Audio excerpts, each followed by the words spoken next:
기름 종류 되게 많잖아요. 뭐 건강에 좋다라고 하는 그 기름들도 많죠. 올리브유, 아보카도 오일, 뭐 코코넛 오일, 뭐 들기름, 참기름, 또 뭐 식용유라고 하는 포도씨유, 해바라기유, 뭐 카놀라야까지 이런 기름의 어떻게 보면 건강성이라고 할까요? 이런 거 여부를 판단할 때는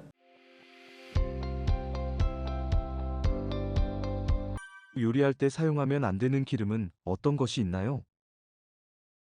정말 많이 물어보는 질문인 것 같아요. 요리할 때 어떤 기름을 쓰면 좋을까요? 뭐 이런 것들이잖아요. 혹시 뭐 절대 쓰면 안 되는 기름이 있나요? 뭐 이런 질문들인데요. 저는 확실히 대답할 수 있어요. 네, 있습니다. 심지어 여러분이 지금 매일 쓰고 있는 그런 기름일 수도 있어요. 기름 많이 쓰시잖아요.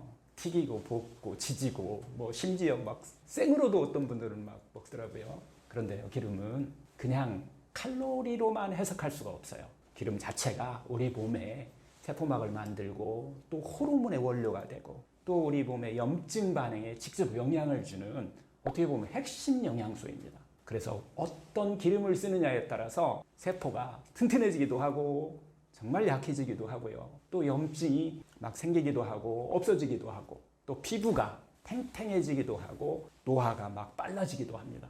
특히 중년 이후에는 이 기름 선택이 건강을 좌우한다고 해도 제가 볼 땐 과언이 아니에요. 왜냐하면 혈관이 좁아지는 원인이 되기도 하고요. 혈관에 우리가 떼낀다고 그러잖아요. 기름 떼낀다고 그러잖아요. 그래서 기름 자체가 혈관에 꽉 채우게 되면 어떻게 될까? 혈액순환 안 될 수밖에 없죠. 그리고 또 세포가 예민해지고 간의 해독력도 떨어지기 때문이에요. 그래서 특히 고온에서 요리할 때 절대 사용하면 안 되는 기름 베스트 3가 있습니다. 첫 번째가요, 카놀라유입니다. 카놀라유한테 제가 조금 죄송은 하지만 하여튼 이름은 너무 좋죠. 그럴싸하죠. 딱 건강하게 보이지 않아요? 하지만은 실상은 상당히 문제가 있습니다. 이게 또 대부분 이 GMO라고 그래서 뭐 유채씨에서 거의 추출해내잖아요. 유전자 조작한 거잖아요. 또 추출 과정에서 고온 고압에서 이 핵산이라고 하는 화학물질을 사용해요. 이걸 화학 용해제라고 하는데 이걸 사용하기 때문에 그런 거하고도 건강하고도 밀접한 또 관련이 있죠. 그리고 나서 또 고온에서 또 조리를 하게 되면은 이게 산패가 돼요. 트랜스 지방이라고 해서 벽돌 지방산이 그냥 몸에 들어가면 안 빠지는 지방산을 우리가 트랜스 지방산인데 이런 것이 또 생길 수 있다는 거예요. 문제는 많이 사용하게 되면은 혈관을 막히게 하고 또 염증 유발하고 암세포가 좋아하는 이 산화 지방이 될 수 있다는 거예요. 절대 사용하면 안 되는 기름 두 번째는 여러분들 많이 들어보셨을 거예요. 콩기름입니다. 대두유, 뭐 식용유 뭐 이렇게 불리는데요. 이거 식당에서 제일 많이 쓰이고 있는 기름이잖아요. 대두유, 식용유라고 이렇게 쓰여 있어요. 이게 왜 그러냐면 이 지방에는 오메가3 지방산이 과도하게 들어있어요. 이게 오메가3하고 균형이 이렇게 무너지게 되면 정말 몸 안에 염증을 유도하는 핵심 물질이 될 수 있다는 거예요. 오메가3는 이거 과잉 섭취하게 되면요, 염증의 유전자를 갖다 활성화시켜 버린다는 거예요. 결국은 만성염증, 뭐 비만, 당뇨, 뭐 혈압, 암까지 이어지는 어떤 대사성 질환의 원인이 될 수 있다는 거예요. 절대 사용하면 안 되는 기름 세 번째는 포도씨유입니다. 포도씨유도 건강하게 보이잖아요. 포도씨유는 고온에서 상당히 약합니다. 불포화 지방산이 너무 높아가지고서 발연점이 낮아요. 그리고 산화가 아주 빠릅니다. 특히 이 튀김 요리라든가 볶음 같은 이 고온 요리 조리에 사용하게 되면 몸속의 활성산소와 해로운 트랜스 지방이 또 쌓이게 될 수 있어요. 사실 이제 좋은 기름과 나쁜 기름이 처음부터 정해진 것은 아니에요. 식용유를 만드는 과정에 어떤 문제가 더 큰 경우가 훨씬 더 많습니다. 대량 생산을 우리가 하려고 하다 보니까 공정에서 고온 고압에서 화학 처리를 통해서 우리가 추출해내거든요. 사실 이제 적은 양은 문제 없다고 말할 수 있겠지만은, 주장하는 경우도 있지만은 이게 쌓이면, 오랫동안 쌓이면 사실 인체에 치명적인 해로움을 줄 수 있다는 겁니다. 의학적으로 봐도요, 이 기름은 정말 중요한 음식이잖아요. 잘 쓰면 약이 될 수도 있고 진짜 잘못 쓰면 정말 큰 독이 될 수도 있는 건데요. 그래서 이 건강한 기름으로 추천해드리는 4가지 기름을 제가 또 이야기를 해드릴 거예요. 첫 번째가 들기름과 참기름입니다. 이건 저온 요리에 쓰는 거예요. 특히 이 들기름은 오메가3가 아주 풍부해서 여러분들이 먹는 샐러드라든가 나물무침이라든가 여러 가지 음식에 아주 최고의 식품입니다. 두 번째가 엑스트라 버진 코코넛 오일이에요. 이것도 저온 압착이 가능합니다. 그래서 이게 포화지방이지만은 짧은 중세지방산으로 이게 구조로 만들어져 있어요. 그래서 에너지 대사가 상당히 빠릅니다. 그리고 저장지방으로 우리가 막 쌓이는 뱃살로 잘 안 바뀝니다. 이게 또 고온 조리에도 쉽게 산화되지 않는 이런 장점을 갖고 있어요. 그래서 우리가 달걀 요리라든가 어떤 볶음 요리, 중식 스타일의 요리에는 추천해드릴 만한 기름입니다. 세 번째가 저온 압착한 아보카도 오일이에요. 발연점이 한 250도 정도 이상 되거든요. 그래서 고온 조리에도 이게 선폐가 잘 안 돼요. 그래서 심혈관 보호와 항산화 효과도 또 그래서 뛰어납니다. 지용성 영양소 흡수를 도와주는, 예를 들어서 이제 비타민, A, D, K잖아요. 이런 걸 흡수를 도와주는 또 그런 작용도 하기 때문에 여러분들이 구이라든가 볶음이라든가 오븐 요리 같은 거, 샐러드 드레싱에도 활용하면 상당히 좋은 기름입니다. 네 번째가 여러분들이 제일 좋아하는 거죠. 엑스트라 버진 올리브유죠. 이제 심장을 지키는 이 주중해식 기름이다라고 저는 이름을 붙이는데, 이게 이제 올리브유는요 오메가3보다 오메가9이 많아요. 그래서 이 역할이 어떤 역할이냐면 LDL이라고 그러잖아요. 나쁜 콜레스테롤을 낮춰주는 작용을 하고요. HDL이라고 그러죠. 좋은 콜레스테롤을 높이는 작용을 해줘. 그래서 이것도 고온 조리보다는 중저온 혹은 생으로 먹는 게 훨씬 적합합니다. 생활 속에서 좋은 기름을 쓰는 실생활 팁이 있는데요. 저는 이것을 기름을 바꾸는 3단계 실천법이다 라고 이렇게 가르쳐 드리고 있는데요. 어떻게 보면 기름을 바꾸는 것도 이게 습관입니다. 건강한 습관이죠. 그래서 이제 첫 번째는 집에 있는 식용유부터 한번 점검해 보세요. 특히 유통기간 지난 기름들이 있어요. 오래된 식용유는 그냥 바로 버리세요. 두 번째는 볶음, 튀김 요리를 조금 줄이셔야 됩니다. 대신 삶거나 찌는 방식으로 좀 바꾸면 기름 사용 양을 3분의 1 정도로 좀 줄일 수 있지 않을까요? 세 번째는 샐러드에는 생들기름을 한번 넣어서 먹는 것을 습관화하는 거예요.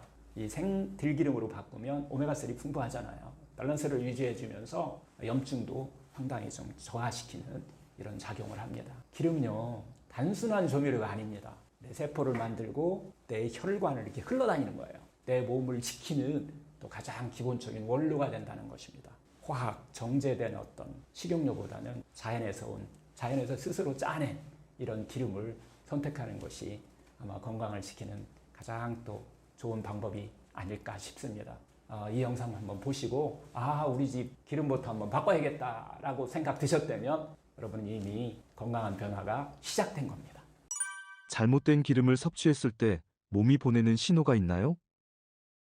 사실 이제 모든 음식 다 마찬가지인데요. 우리가 음식을 조금 잘못 먹었다고 해서 금방 증상이 나타나지 않는다는 거예요. 그래서 음식으로 병을 어떤 치료할 때도 제 경험으로 보면 정말 3개월에서 9개월 해야만 몸의 변화가 일어난다는 거예요. 우리가 어떤 음식 하나 먹어서 좋아 이런 것들은 기분이 좋아지는 거지 실제로 좋아지는 데까지 상당한 시간이 걸린다라고 하는 거죠. 그래서 예를 들어서 식용유 같은 것을 많이 먹었을 때 어떤 병이 되기 전에 우리 몸에서 나타나는 증상들 중에서는 가장 많이 오는 것이 만성피로입니다. 그냥 바로 피곤하다면 한번 기름을 한번 돌아볼 필요가 있어요.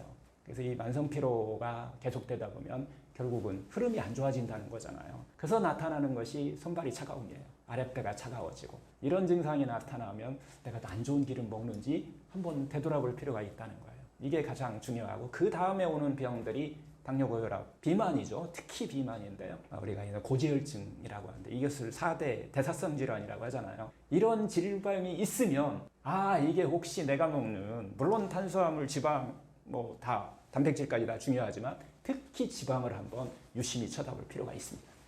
먹어야 할 딱 하나의 기름을 고른다면 어떤 기름을 드시나요? 최고의 기름, 그냥 결론부터 얘기하면은 저는 들기름입니다. 올리브유를 선택하시는 분도 많은데 한국 사람한테 맞는 건 들기름이라는 거죠. 기름 종류 되게 많잖아요.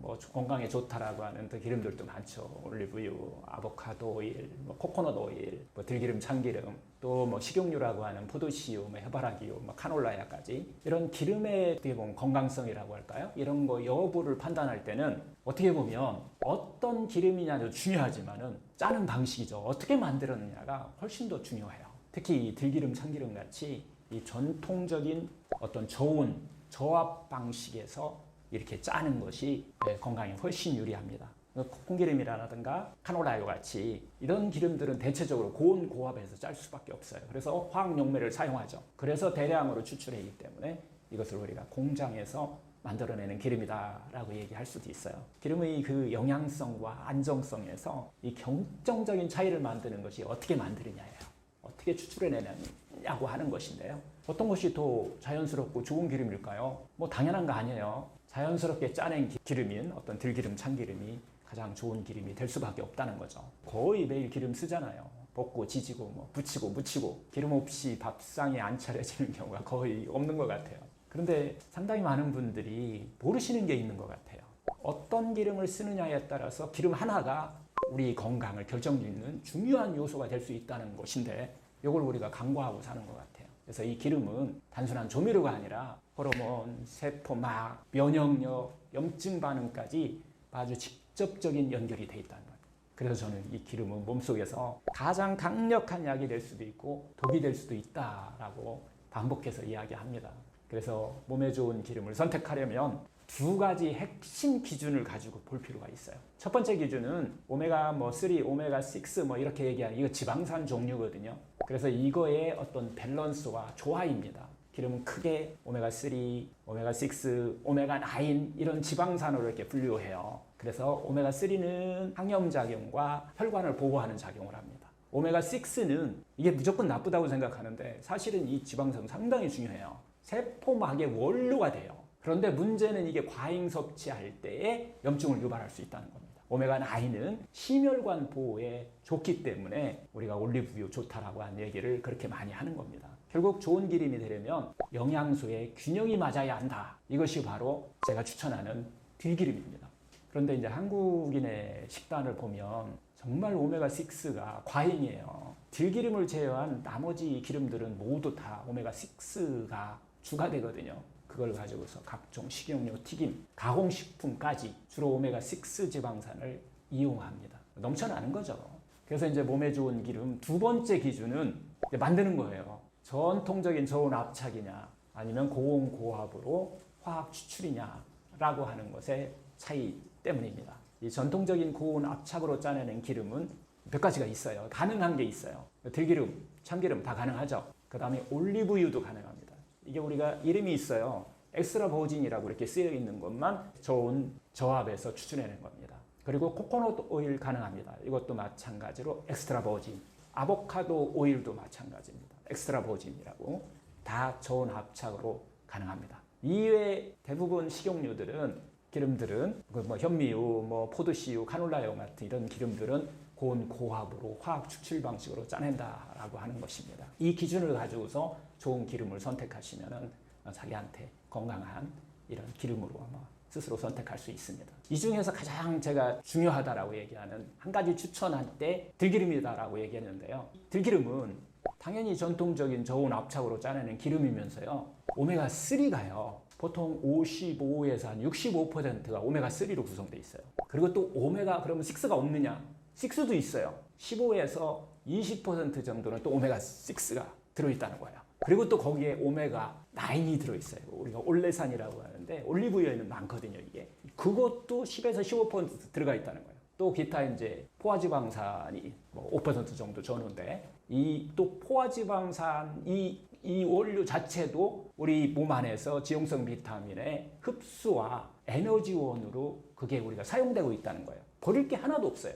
이렇게 들기름은 정말 오메가3가 많은 정말 이상적인 어떤 균형과 조화를 이루고 있습니다. 그래서 들기름이 우리 몸의 최고다. 제가 이렇게 이야기를 드리는 거예요. 그리고 또 들기름이 최고인 세 가지가 있는데요. 첫 번째가 오메가3 지방산이 정말 풍부하다. 식물성 기름 중에서는 드물게 정말 오메가3 지방산이 상당히 많이 들어있는데요.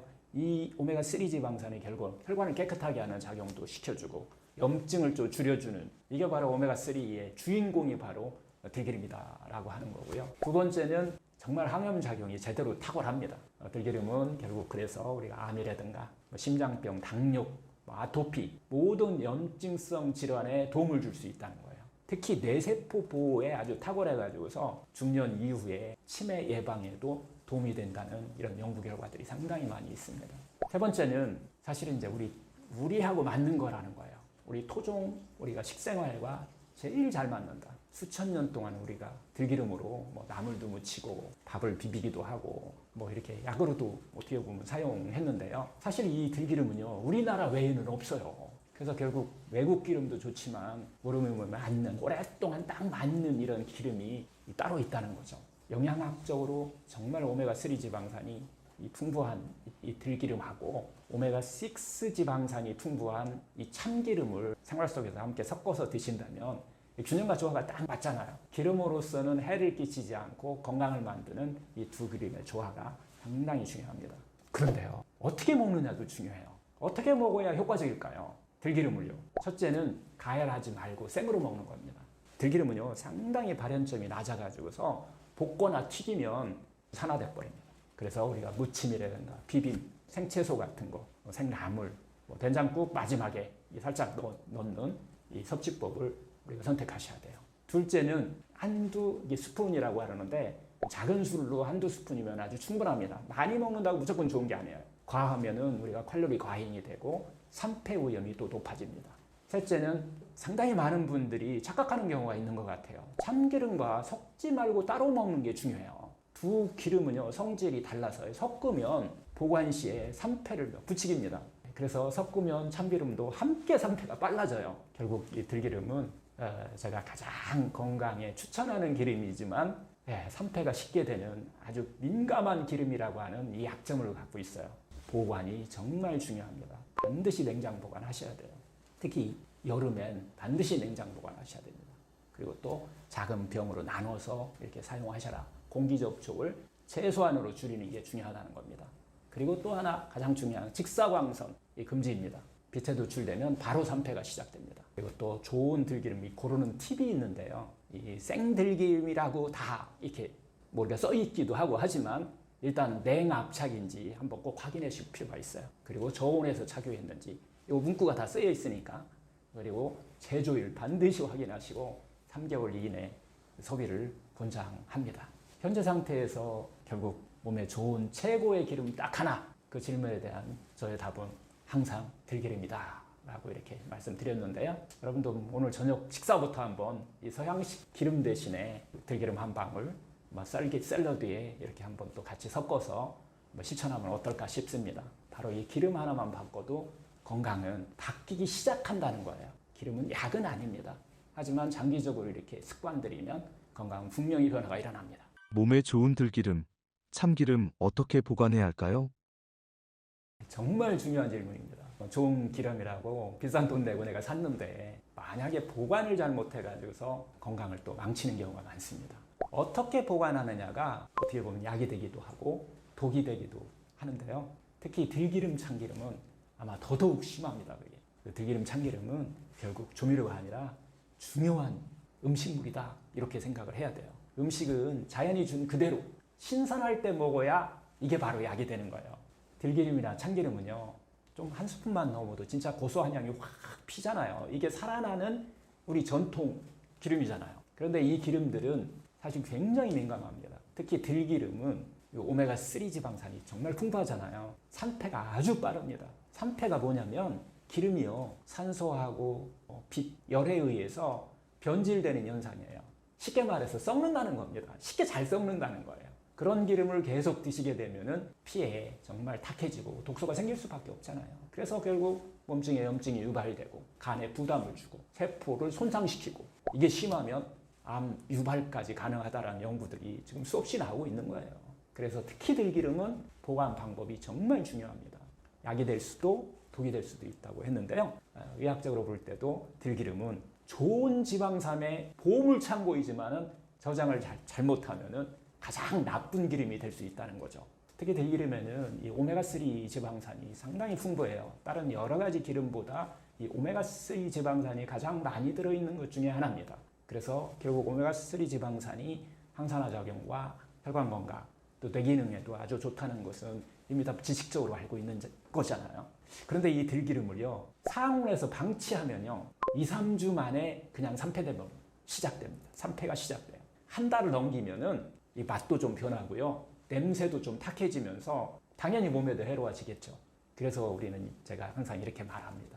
들기름은 신선한 생선처럼 다뤄야 한다라고요. 생선이 있잖아요. 오메가3 많이 들어있는 등푸른 생선 있잖아요. 그거 같이 다루셔야 돼요. 그래서 제가 들기름 보관법 3가지 원칙을 이야기해 드릴 거예요. 첫 번째는 반드시 냉장 보관하셔야 됩니다. 개봉한 들기름들은 무조건 냉장 보관하세요. 안 그러면 금방 상합니다. 두 번째는 한 번에 많이 사지 마세요. 들기름은 소용량으로 자주 사는 게 정답입니다. 만약 500ml씩 막 이렇게 사서 1년 두는 건 진짜 이것은 들기름으로서의 역할이 아닙니다. 세 번째는 어두운 병이라고 그러죠. 갈색병 같은 거 이런 병에 담고 뚜껑을 정말 잘 닫으셔야 됩니다. 만약에 이게 뭐 공기 접촉하다든가 햇빛 접촉 때문에 어두운 병을 쓰셔야 되는데 이런 거에 노출되면 산패가 그때부터 시작되고 산패의 주범이죠. 그래서 유리병이라도 이 갈색이나 어두운 병이 훨씬 더 좋다고 얘기하는 거예요. 그리고 또 보관 기간은 냉장 보관 시에는 개봉 후에요. 개봉 후에는 1개월 이내에 먹는 것을 우리가 신경 쓰셔야 됩니다. 참기름은 어떨까요? 참기름은요, 들기름보다는 조금 더 안정적이에요. 마찬가지로 직사광선은 좀 피하시는 게 좋고요. 고온은 피하는 것이 또 중요합니다. 참기름의 보관 팁은 들기름과는 조금 달리 냉장 보관은 이거 추천하지 않습니다. 햇빛 안 드는 찬장 같은 데다가 올려놓는 것이 훨씬 더 좋습니다. 다만 또 이제 여름철에 너무 고온일 때는 냉장 보관도 여러분들이 고려하셔야 돼요. 하여튼 이것도 개봉 후에 들기름이 1개월이라면 참기름은 2, 3개월 정도까지도 가능합니다. 참기름은 어떻게 보면 이제 향이 생명이잖아요. 냉장고에 오래 두게 되면 향이 확 줄어들어 버려요. 그래서 보관은 시원한 것 그리고 또 빠른 소비하는 것이 핵심입니다. 그래서 이제 일상생활에서 여러분들이 들기름과 참기름을 보관하는 생활 속에서 할 수 있는 실천 팁이 또 있어요. 첫 번째는 기름은 무조건 소분해서 보관하세요. 큰 병에 있으면 바로 또 딸고 먹고 하면서 공기 노출이 많아져서 금방 산패합니다. 작은 병에 담아서 이것을 자주 교체하시는 것이 중요해요. 두 번째는 기름을 따를 때, 기름을 풀 때 숟가락을 젖은 채로 넣지 않는 거 정말 중요합니다. 물기나 음식물이 들어가면 바로 산패 시작됩니다. 세 번째는 남은 들기름 있잖아요. 쓰고 나서 남은 들기름은 생채소 드레싱이라든가 이런 거에 먼저 그냥 빨리 사용하셔야 돼요. 열에 오래 노출되지 않도록 조리용보다는 생식용으로 활용하는 게 좋습니다. 이렇게 생활 속에서 우리가 실천에 가다 보면 우리가 바로 이 기름은 자연 속에 영양제가 될 수 있다는 거예요. 그러니까 여러분의 선택에 따라서 그 영양제가 또 산패 독소로도 바뀔 수 있다라고 하는 거 꼭 기억하면 좋을 것 같아요. 우리 몸은 작은 습관 하나로 그냥 바뀝니다. 좋은 기름을 샀다고 안심하시면 안 돼요. 이 보관과 사용법이 그 기름의 운명을 결정한다라고 하는 것이죠. 냉장고 속 들기름 하나, 또 찬장 속 그 참기름 하나에도 건강한 선택을 우리 스스로 할 수 있다는 겁니다. 우리 몸 안에는 100명의 현명한 의사가 있다라는 이야기를 제가 자주 드리는데 그 의사들이 그냥 편안하게 일할 수 있도록 우리의 작은 습관 하나 바꾸는 것이 중요합니다. 자연치유라고 하는 것은요, 이게 제가 만든 게 아니에요. 자연법에 따라서 우리가 살아가는 방법을 우리가 자연치유 건강법이라고 얘기하는 건데, 이거의 시작은 의학의 시작하고 같이 맥락을 같이 해요. 히포크라테스 의학의 가장 핵심이기도 해요. 병의 원인이 결국은 병의 뿌리예요. 근본 원인은 음식의 문제 때문에 생겼고, 마음의 문제 때문에 생겼고, 습관의 문제 때문에 생겼고, 온도의 문제, 즉 혈액순환의 문제 때문에 생긴 거라고 하는 거예요. 그래서 이것을 개선하는 거, 내 삶을 개선하는 거예요. 주체가 바로 납니다. 이렇게 하면 내 안에 100명의 현명한 의사가 그냥 알아서 치료한다는 거예요. 이게 바로 자연치유의 핵심이거든요. 그래서 이것을 어떻게 생활 속에서 실천하느냐, 이것이 가장 중요한 포인트다, 이렇게 보시면 될 것 같아요.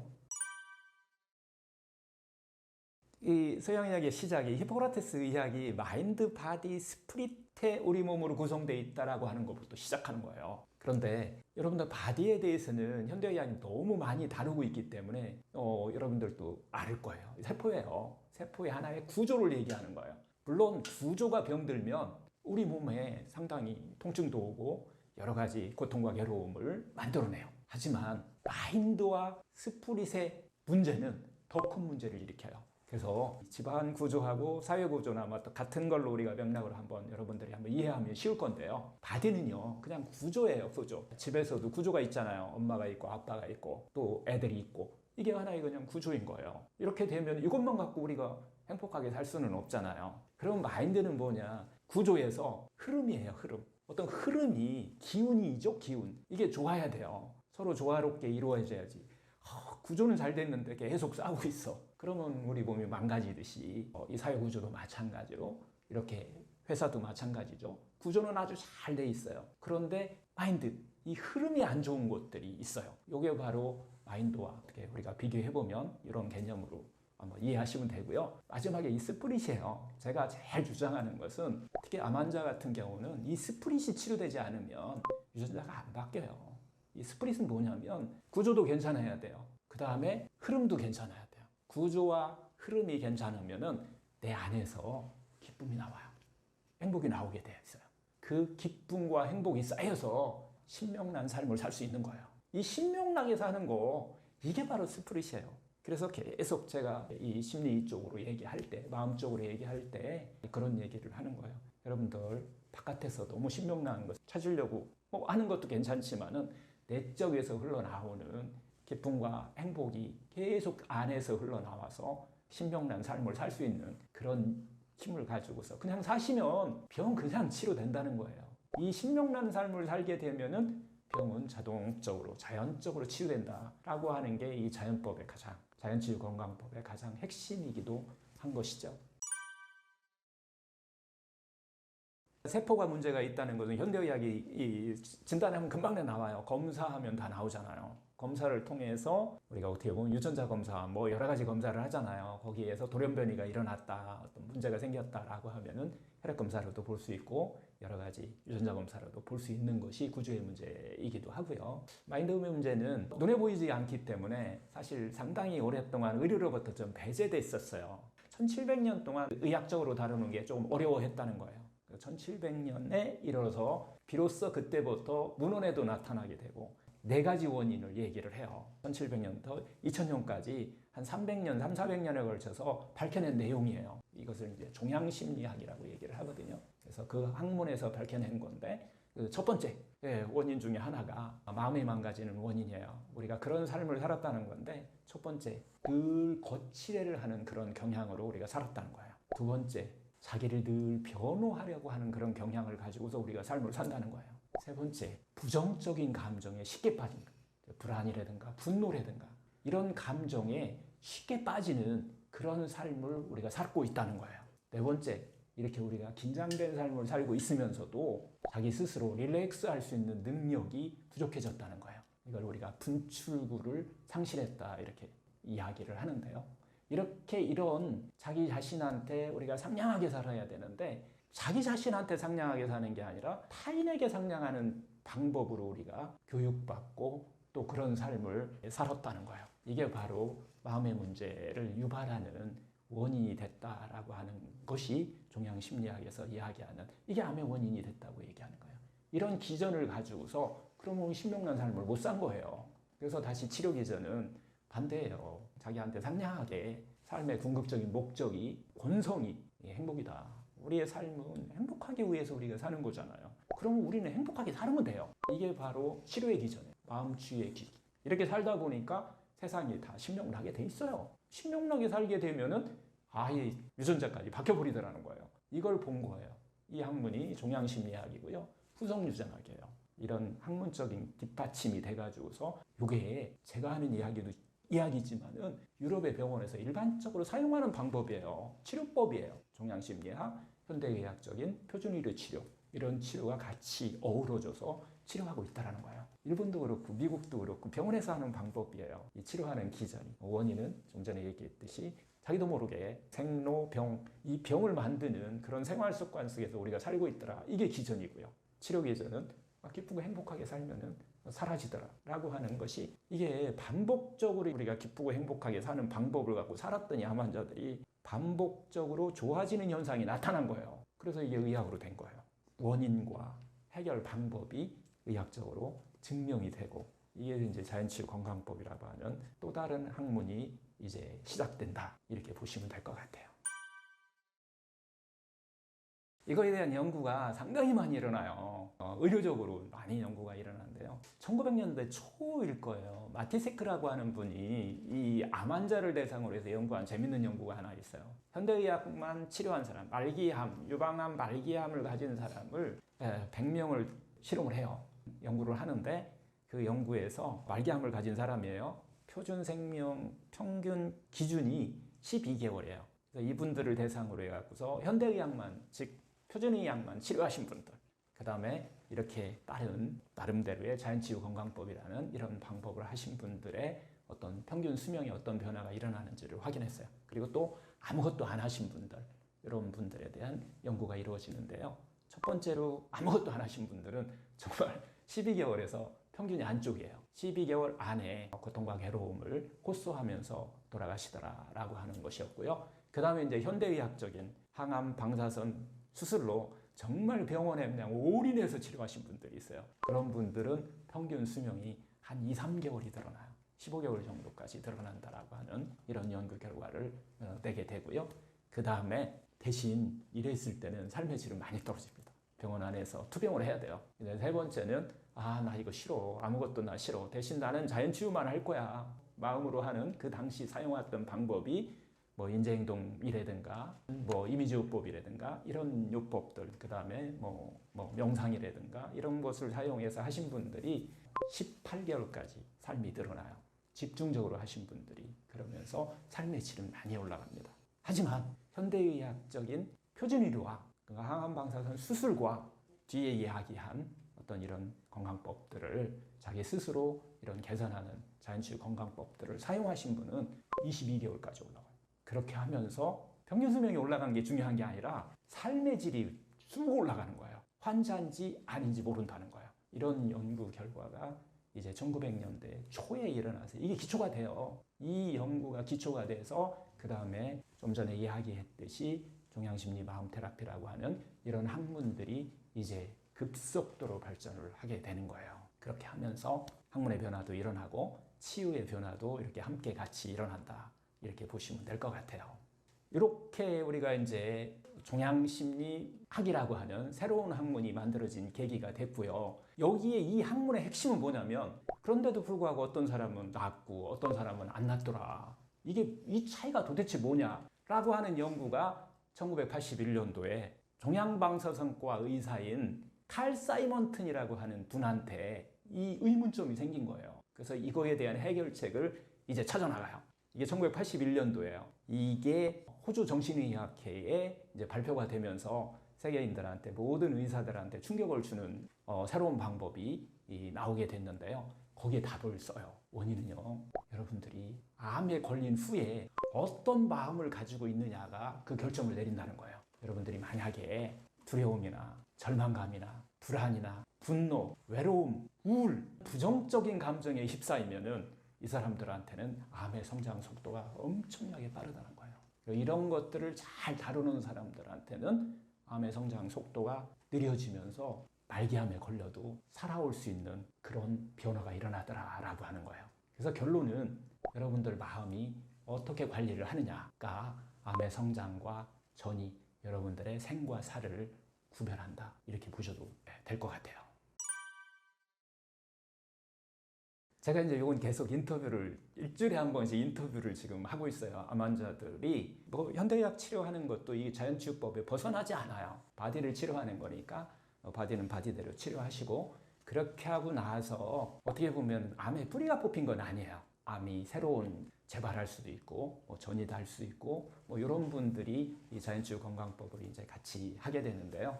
이제 제 대표적인 환자 한 분을 소개해드리면 젊은 친구예요. 40도 안 되는데 혈액암에 걸려서 병원에 치료를 충분히 했는데도 불구하고 이제 세포는 사라졌어요. 병원에서는 이제 치료됐다고 했는데 암세포는 사라졌는데 항상 피곤해해요. 그리고 혈액 검사상에 다른 조성 성분에 문제가 좀 있어요. 항상 보통 보면 감기능 수치가 올라가 있든지 아니면 백혈구의 수치가 문제가 생겨 있든지 이런 것들의 변화가 있는데 이것을 해결하기 위해서 병원에서는 또 다른 약을 써야 되는데 약을 쓸 수가 없어요. 간 기능에 문제가 있기 때문에. 이런 친구들이 이제 자연치유 건강법을 한번 체험하겠다라고 해서 같이 체험을 해봤는데요. 일단은 혈액의 조성 성분이 무조건 바뀝니다. 건강하게 바뀌어요. 삶의 질이 바뀌어요. 그래서 삶의 질이 변하면서 병을 치료하려고 막 욕심내고 집착하는 것이 아니라 병에서 멀어지는 방법을 알고 있다는 거예요. 계속해서 그런 생활 속에서 하다 보니까 제일 저도 충격적이었는데 그 환자분이 이제 암으로부터 자유로워졌다. 암으로부터 해방된 것 같다라고 하는 이 이야기를 환자분이 저한테 얘기를 해주는 거예요.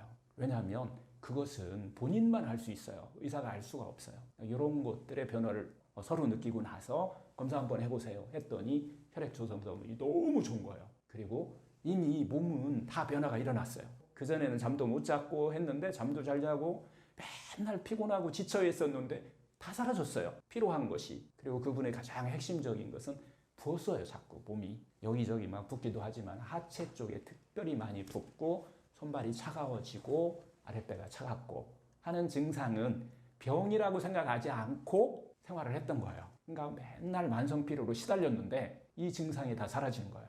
특히 아랫배가 따뜻해지고 발이 따뜻해져요. 그리고 그 올라오던 여러 가지 분노, 불안 이런 것들이 사라지는 거예요. 그렇게 되니까 본인이 세상이 재밌다고 얘기를 하는 거예요.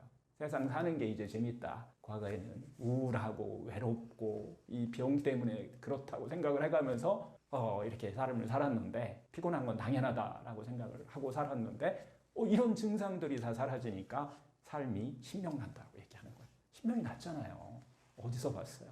내 안에서 온 거예요. 병으로부터 자유로워질 수 있다. 변화는 얼굴색을 보면 알아요. 몸의 색이, 피부의 색이나 얼굴 색이나 이런 것들이 화사하게 펴지는 이런 것들을 좀 볼 수 있지 않았나. 이 이외에도 거의 모든 환자한테 의학으로 이게 발전하려면은 누구한테는 효과가 있고 누구한테는 효과가 없다. 이건 의학으로서 특히 누구한테는 좀 부작용도 나온다. 이건 저는 의학이 아니라고 봐요. 의학은 똑같이 했을 때 모든 사람한테 다 똑같은 효과가 나타나야 된다라고 하는 것을 의학이다라고 얘기할 수가 있다. 이렇게 말씀드릴 수 있고요. 아마 한 3개월이면 됩니다. 길게 걸리지도 않아요. 3개월이면 자기 자신의 변화를 아마 느끼지 않을까. 공통적입니다. 잠 못 주무시는 분은 무조건 잠을 잘 잘 수 있어요. 이런 변화들을 아마 쉽게 다 누구나 느끼지 않을까 이런 생각이 듭니다. 치료하지 못하는 병이 정말 너무 많아요. 각종 검사 수없이 합니다. 의료 장비도 현대화돼 가고 있어요. 하여튼 그런데도 불구하고 치료하지 못하는 병이 너무 많이 늘어나고 있다. 현대의학이요. 눈에 보이는 것만. 즉 신체 치료에 너무 접근하고 있어요. 세포의 문제로만 가지고 있어. 세포로부터 치료를 하니까 세포를 병들게 하는 원인이 뭔지를 갖다가 우리가 한번 찾아볼 필요가 있어요. 서양 의학의 아버지라고 하는 히포크라테스 의학의 핵심이에요. 우리 몸이 마인드, 바디, 스피릿으로 이루어져 있다. 그때 당시도 세포만 치료한 게 아니라 마인드와 스피릿을 치료하고 그때부터 치료했어요. 이게 바뀐 것은 인류 역사에 한 번도 없어요. 병의 원인이 바뀐 것도 한 번도 없어요. 그런데 우리가 현대의학으로 병의 원인을 지금 찾을 수 있나요? 세포에서 찾는단 말이에요. 세포를 병들게 하는 음식의 문제, 마음의 문제, 습관의 문제, 온도, 즉 혈액순환의 문제, 이게 병의 뿌리입니다. 세포를 병들게. 그래서 히포크라테스는 만병의 근원 그냥 악액질이라고 얘기해버린 거예요. 병을 일으키는 세포를 병들게 하는 게 악액질이다. 그래서 그 악액질을 만드는 원인을 차단하는 것이 중요하다. 그리고 내 안에 있는 이미 악액질로 돼 있는 것, 즉 병으로 이루어진 것은 그냥 비우게 하는 거예요. 차단하고 비우는 것이 그 당시 의학의 시작이에요. 그래서 히포크라테스가 의학의 아버지가 된 거예요. 지금도 원리가 똑같습니다. 거기서 벗어날 수가 없어요. 병을 치료하는 데 있어서는. 이렇게 해서 우리가 하나의 병은 뿌리가 있고 줄기가 있고 잎사귀가 있다. 이렇게 구성되어 있다라고 이해를 하시면 돼요. 그것을 같이 해결해야만이 의학이 계속 발달해도 병의 뿌리, 근본을 갖다가 치료할 수 있다라고 하는 개념인데요. 그런데 지금 의학을 우리가 한번 보자고요. 서양의학이다, 동양의학에다가 이걸 떠나서 눈에 보이는 것만 치료하는데 너무 급급하고 있어요. 뿌리에 대해서는 별로 근본 원인에 대해서는 그렇게 심한 수고를 하지 않아요. 이제 와서 통합의학이다, 현대의학이 새로운 변화를 주면서 변화하고 있어요. 하지만은 지금까지 의학은 그렇게까지는 조금 부족했다. 이렇게 우리가 이해하시면 될 것 같고요. 하여튼 이것이 바로 의학이 발달하면 발달할수록, 현미경이 발달하면 발달할수록, 과학적으로 눈으로 보는 이 물리학이 발달하면 발달할수록 세포에만 집중하게 된 원인이 됐고 병을 치료하지 못하는 원인이 됐다라고 이렇게 보시면 될 것 같아요.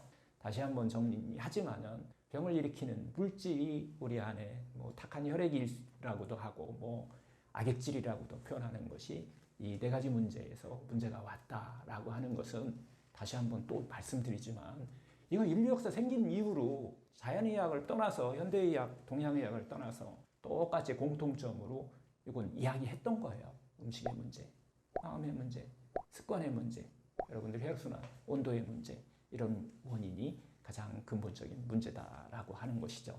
그래서 히포크라테스는 음식으로 치료하지 못하는 병은 약으로도 치료하지 못한다라고 하는 이야기와 내가 먹은 음식이 바로 나다라는 그런 표현을 한 거예요. 근데 여러분들 그걸 머릿속으로는 이해하시지만은 그걸 여러분들 실천하시나요? 병을 치료한다 그러면서 그걸 염두에 두고 여러분들이 실천하실 때만 변화가 일어나고 병의 뿌리를 뽑을 수 있다라고 이렇게 표현하시면 될 것 같아요. 현대의학이 나쁜 게 아니에요. 잘못된 게 아니에요. 약이 여러분들 잘못된 게 아니라는 거예요. 하나의 어떤 문화의 흐름에 따라서 역사의 흐름에 따라서 바디를 치료하는 가장 중요한 역할을 하고 있어요. 이용하셔야죠. 충분히 이용하시고 여러분이 할 수 있는 것들을 하셔야 된다는 거예요. 여러분 생활 습관의 변화를 가지셔야 된다는 거예요. 특히 이제 물질 문명이 발달하면서 이 병이 옛날에는 못 먹어서 오는 빈곤병이었어요. 근데 요즘은 못 먹어서 오는 병은 정말 아프리카 쪽의 일부 국가에서 일어나는 현상이지만 대한민국에서는 사라졌어요. 그래서 풍요병으로 다 바뀌어요. 음식의 문제, 마음의 문제, 습관의 문제, 온도의 문제로 인해서 결국은 병이 생기는데 지금은 병이 이게 변화가 온 거예요. 빈곤병에서 풍요병으로 변화가 왔다는 거예요. 너무 많아요. 풍요병으로 생긴 병들이. 이 풍요병을 해결하셔야만 이 병이 치료된다는 거예요. 죽을 때까지 그걸 약만 먹고 치료하려고 하시니까 수명은 연장된 거 확실해요. 수명도 연장하고 하지만은 건강하지 못한 노후를 만든 것도 여러분 확실하지 않나요? 저만 그렇게 보이나요? 우리 제약회사의 목표가 있어요. 과학이 발달로 제약업이 이제 발달하게 되는데요. 그들의 본성, 목적이 뭘까요? 많이 먹이는 거예요. 오랫동안 많이 먹여야 돼요. 그래야 발달해요. 다국적 제약회사의 본성은 약을 많이 먹인다. 죽을 때까지 먹는 거다. 예를 들어서 고혈압, 당뇨약. 여러분들 죽을 때까지 드셔야 되지 않나요? 다시 조금만 우리가 좀 확장해서 생각해 보면 음식으로 병이 왔는데 음식으로 병을 치료하셔야 돼. 음식을 바꾸셔야 되지. 왜 그걸 약을 붓어요? 그것도 약을 먹어. 마음 스트레스 문제, 삶의 긴장으로 인해서 문제로서 병이 생겼어요. 근데 그것도 약을 먹어. 삶을 안 바꾸고. 잘못된 습관의 문제로 병이 왔어. 습관을 안 바꾸고 약을 먹어. 또 온도, 손발이 차갑고 막 아랫배가 차갑고 막 호소는 하시는데 그것으로 인해서 혈액순환이 안 돼서 여러 가지 다양한 염증성 질병이 온단 말이에요. 그럼 그걸 해결해야 되지. 여러분들 왜 염증성 문제를 해결하는 약을 죽을 때까지 드시냐는 거죠. 이런 문제들이 결국은 의학이 발달해도 치료하지 못하는 이런 원인이 됐다는 거예요. 다시 한번 정리하지만 응급 상황인 경우는 바디 치료하는데 약을, 세포를 치료하는데 약이 정말 중요합니다. 삶의 연장을 해놔야 되잖아요. 이렇게 하신 다음에 병의 근원이 되는 음식의 문제, 마음의 문제, 습관의 문제, 온도의 문제는 내가 스스로 해결하셔야 된다는 것입니다. 이것이 바로 또 자연의학이고 자연치유 건강법이다라고 하는 것이죠. 다시 또 조금 더 확정을 하면 이 약으로 치료하지 못하는 이 증상이라고 하는 거 있잖아요. 증상이라고 하는 것은 세포의 언어예요. 그냥 세포의 그냥 몸의 언어일 뿐이에요. 무슨 소리예요? 세포에 악액질이 쌓였다. 그거나 해결해 달라. 라고 하는 세포의 언어일 뿐이다. 이렇게 접근을 하시면 길이 보여요. 무엇을 이 네 가지 문제를 해결해 달라고 하는 세포의 아우성 소리다. 라고 이해를 하시면 돼요. 그래서 이 의학에 똑같이 얘기하는 거예요. 동의보감의 기준을 해서 제가 나눠봤어요. 그 악액질, 즉 독소의 1단계다라고 해서 독소가 조금 들어있잖아요. 그러면 세포가 이렇게 아우성 소리를 내요. 뭘로요? 피곤하다. 몸이 피곤하다 이렇게 소리를 내주는 거예요. 1단계가요. 부종이에요. 부종. 흐름이 안 좋다라고 하는 특히 하지의 부종입니다. 하지 부종 찾는 거 너무 심플해요. 여러분들 양말 자국 있죠? 그거 금방 안 없어지면 그냥 부은 거예요. 그리고 아침에 일어나서 신발이 조금 뻑뻑해 보인다 라고 하면 금방 알 수 있죠. 부었다는 거. 이게 1단계예요. 2단계에 올라오면은 만성피로 항상 피곤합니다. 이 이야기가 나오면 내 몸에 악액질이 쌓여 있다. 그래서 삶을 좀 바꾸라는 신호가 이제 왔구나. 이렇게 이해를 하시면 돼요. 그러면서 2단계 정도 가면은 여러분들이 번아웃이라고 하는 불면이라고 하는 이런 증상을 호소를 하게 돼요. 세포가요. 이때를 우리가 의학적으로는 미병 상태라고 합니다. 검사로 안 나와요. 현미경으로 보려고 해도 잘 안 보입니다. 이때 상태를 우리가 미병 상태라고 얘기를 해요. 이 상태가 더 지나가면 여러분들이 이 언어를, 세포의 언어를 무시하고 그냥 살으시면 독소 3단계에 들어가게 돼요. 이 때가 바로 염증이 일어나는 시기예요. 우리 몸 안에서 다양한 염증이 이제 막 일어납니다. 이 염증이 일어나기 시작하면 여러분들은 주증상이 통증이에요. 여러 가지 통증이 나타났다라고 하시면은 내 몸에 독소 3단계, 악액질이 한 3단계까지 이렇게 진행돼 있구나. 이렇게 이해하시면은 치료의 길이 확실하게 열린다는 거예요. 이렇게 되면은 통증뿐만 아니라 이제 대사성 질병이라든가 성인병이라고 하는 것들이 나타나기 시작하는 게 독소 3단계다. 이렇게 구별을 하는 거예요. 4단계에 들어가면요. 만성염증 상태가 와요. 여러분들이 알고 있는 퇴행성 관절염, 류마티스 관절염, 이제 병원에서 치료 못하는 단계로 완전히 넘어가 버립니다. 섬유근육통, 이거 못해요. 전 세계 어디 의학계를 다 뒤져봐도 현대의학이 이걸 치료했다는 것이 많지가 않아요. 뒤져봤어요, 정말. 홈페이지 다 들어가서. 이런 섬유근육통 같은 경우. 걸으면 조금 도움이 된다, 뭐 이런 것들은 이렇게 기록돼 있지만은 완화시키는다, 이렇게 기록돼 있다는 거예요. 난치성 질병, 무슨 증후군, 이런 것들이 붙었다 그러면은 만성염증 상태로 독소가 상당히 많이 쌓이고 있다라고 이렇게 여러분들이 빨리 잘 알아차림 하셔야 돼요. 그러면서 더 많은 생활 습관을 변화를 일으켜야 된다라고 하는 것이 자연치유 건강법의 핵심이기도 하고요. 독소 5단계에 들어가면은요, 무슨 소리냐면 각종 암이 여기에 해당돼요. 특히 말기암이 여기에 해당돼요. 전이하는 암들 있잖아요. 재발하고 전이하는 암이 여기에서 또 안 바꾸면 하는 사인이에요. 세포가 나 죽을 것 같아. 주인님 이제 제발 좀 바꿔주세요. 라고 하는 사인이라는 거예요. 주인이 못 알아들으면 큰일 납니다. 못 알아들으면 큰일 나요. 낭떠러지예요. 잘 알아들으셔가지고서 세포의 소리에 귀를 한번 기울여 보는 거예요. 특히 5단계에 들어가서 각종 암으로 여러분들 힘들어 하시는 분들은 그냥 심플해요. 들어보면 무슨 소리냐. 그렇게 살지 마. 바꿔봐. 자기 자신에게 조금만 상냥하게 좀 살아줘. 뭐 이런 뜻이에요. 좀 더 기쁘고 행복하게 좀 살아오고 뭐 이런 뜻이죠. 릴렉스하게 살아. 뭐 이런 뜻. 하여튼 삶을 바꿔달라고 하는 그런 세포의 아우성 소리다. 이렇게 한번 이해를 하시면은 아마 여러분들이 새로운 치료의 길이 열리지 않을까. 대부분 이때 사람들은 이 소리에 귀를 기울이지 않고 뭘 준다고요? 약을 준단 말이에요. 약이 나쁜 게 아니라 그 약을 드시면서 이런 삶을 바꾸는 것이 이게 치료의 기본이 돼야 된다라고 하는 이야기고요. 이런 방법으로 여러분들이 삶의 변화가 오면 3개월 이내에 여러분들의 어떤 통증이라든가 이런 변화가 일어나는 것을 모두 다 느낄 수 있다는 거예요. 그래서 이게 의학으로 지금 발전하고 있다, 이렇게 보시면 될 것 같아요. 새로운 의학으로 발전하고 있다, 이해하셔도 될 것 같고요.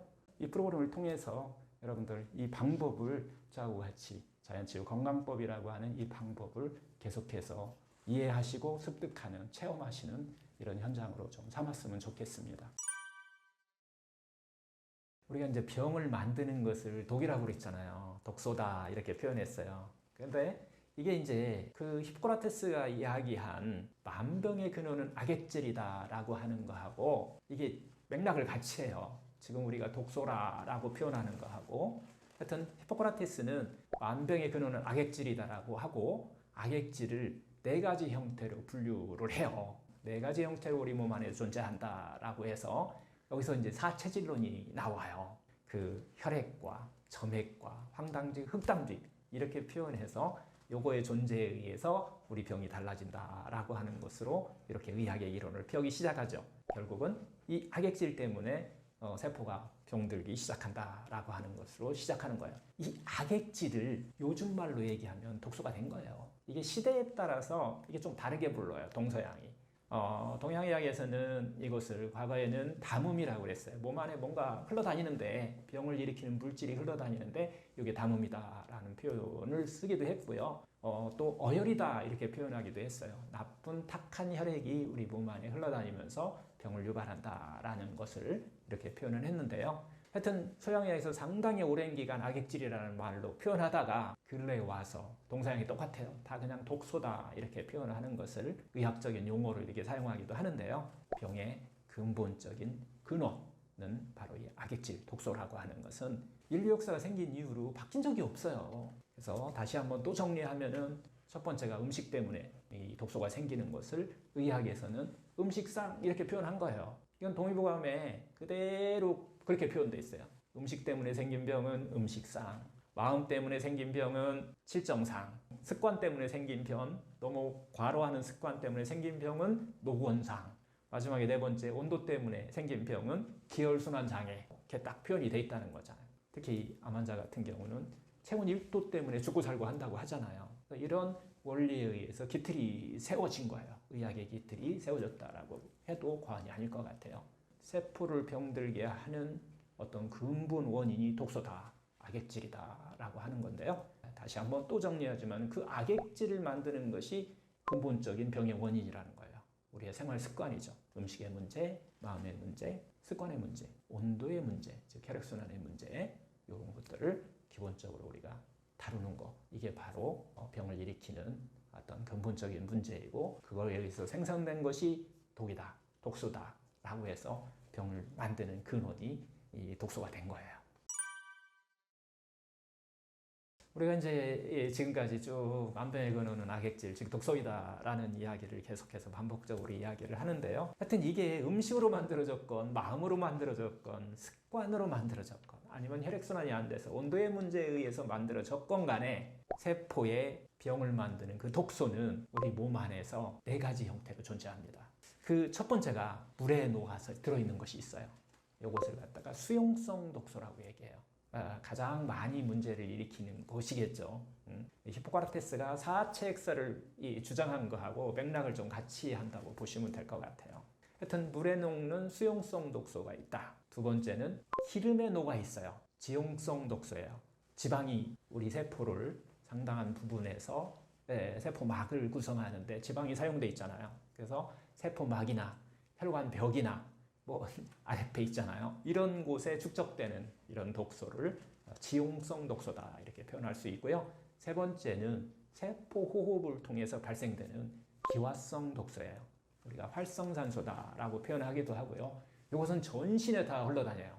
그런 문제를 또 네 가지 형태 중 하나고요. 그 다음에 네 번째는 우리가 아시다시피 어떤 중금속 독소인데요. 어떤 수은이라든가 납이라든가 이런 중금속 독소로 우리 몸에 존재하는 경우가 있어요. 이 중금속 독소는 몸 안에 어느 정도 들어와 있으면은 가장 큰 문제가 제일 먼저 나타나는 게 피로예요. 피로 증상이 다 그 뒤로 뭐 여러 가지 이제 뭐 독소 5단계까지 다 나타날 수 있는 병이 오겠지만은 처음에는 피로를 나타나게 되는데 세포막의 그 효소의 자리에 효소 대신 세포막에 그 중금속 독소가 딱 달라 있어서 에너지 만드는 어떻게 보면 미토콘드리아의 기능을 갖다가 장애시키는 이런 기능이기 때문에 피로부터 시작해서 다양한 병을 만든다. 하여튼 이렇게 네 가지 형태로 존재하면서 세포를 괴롭힌다.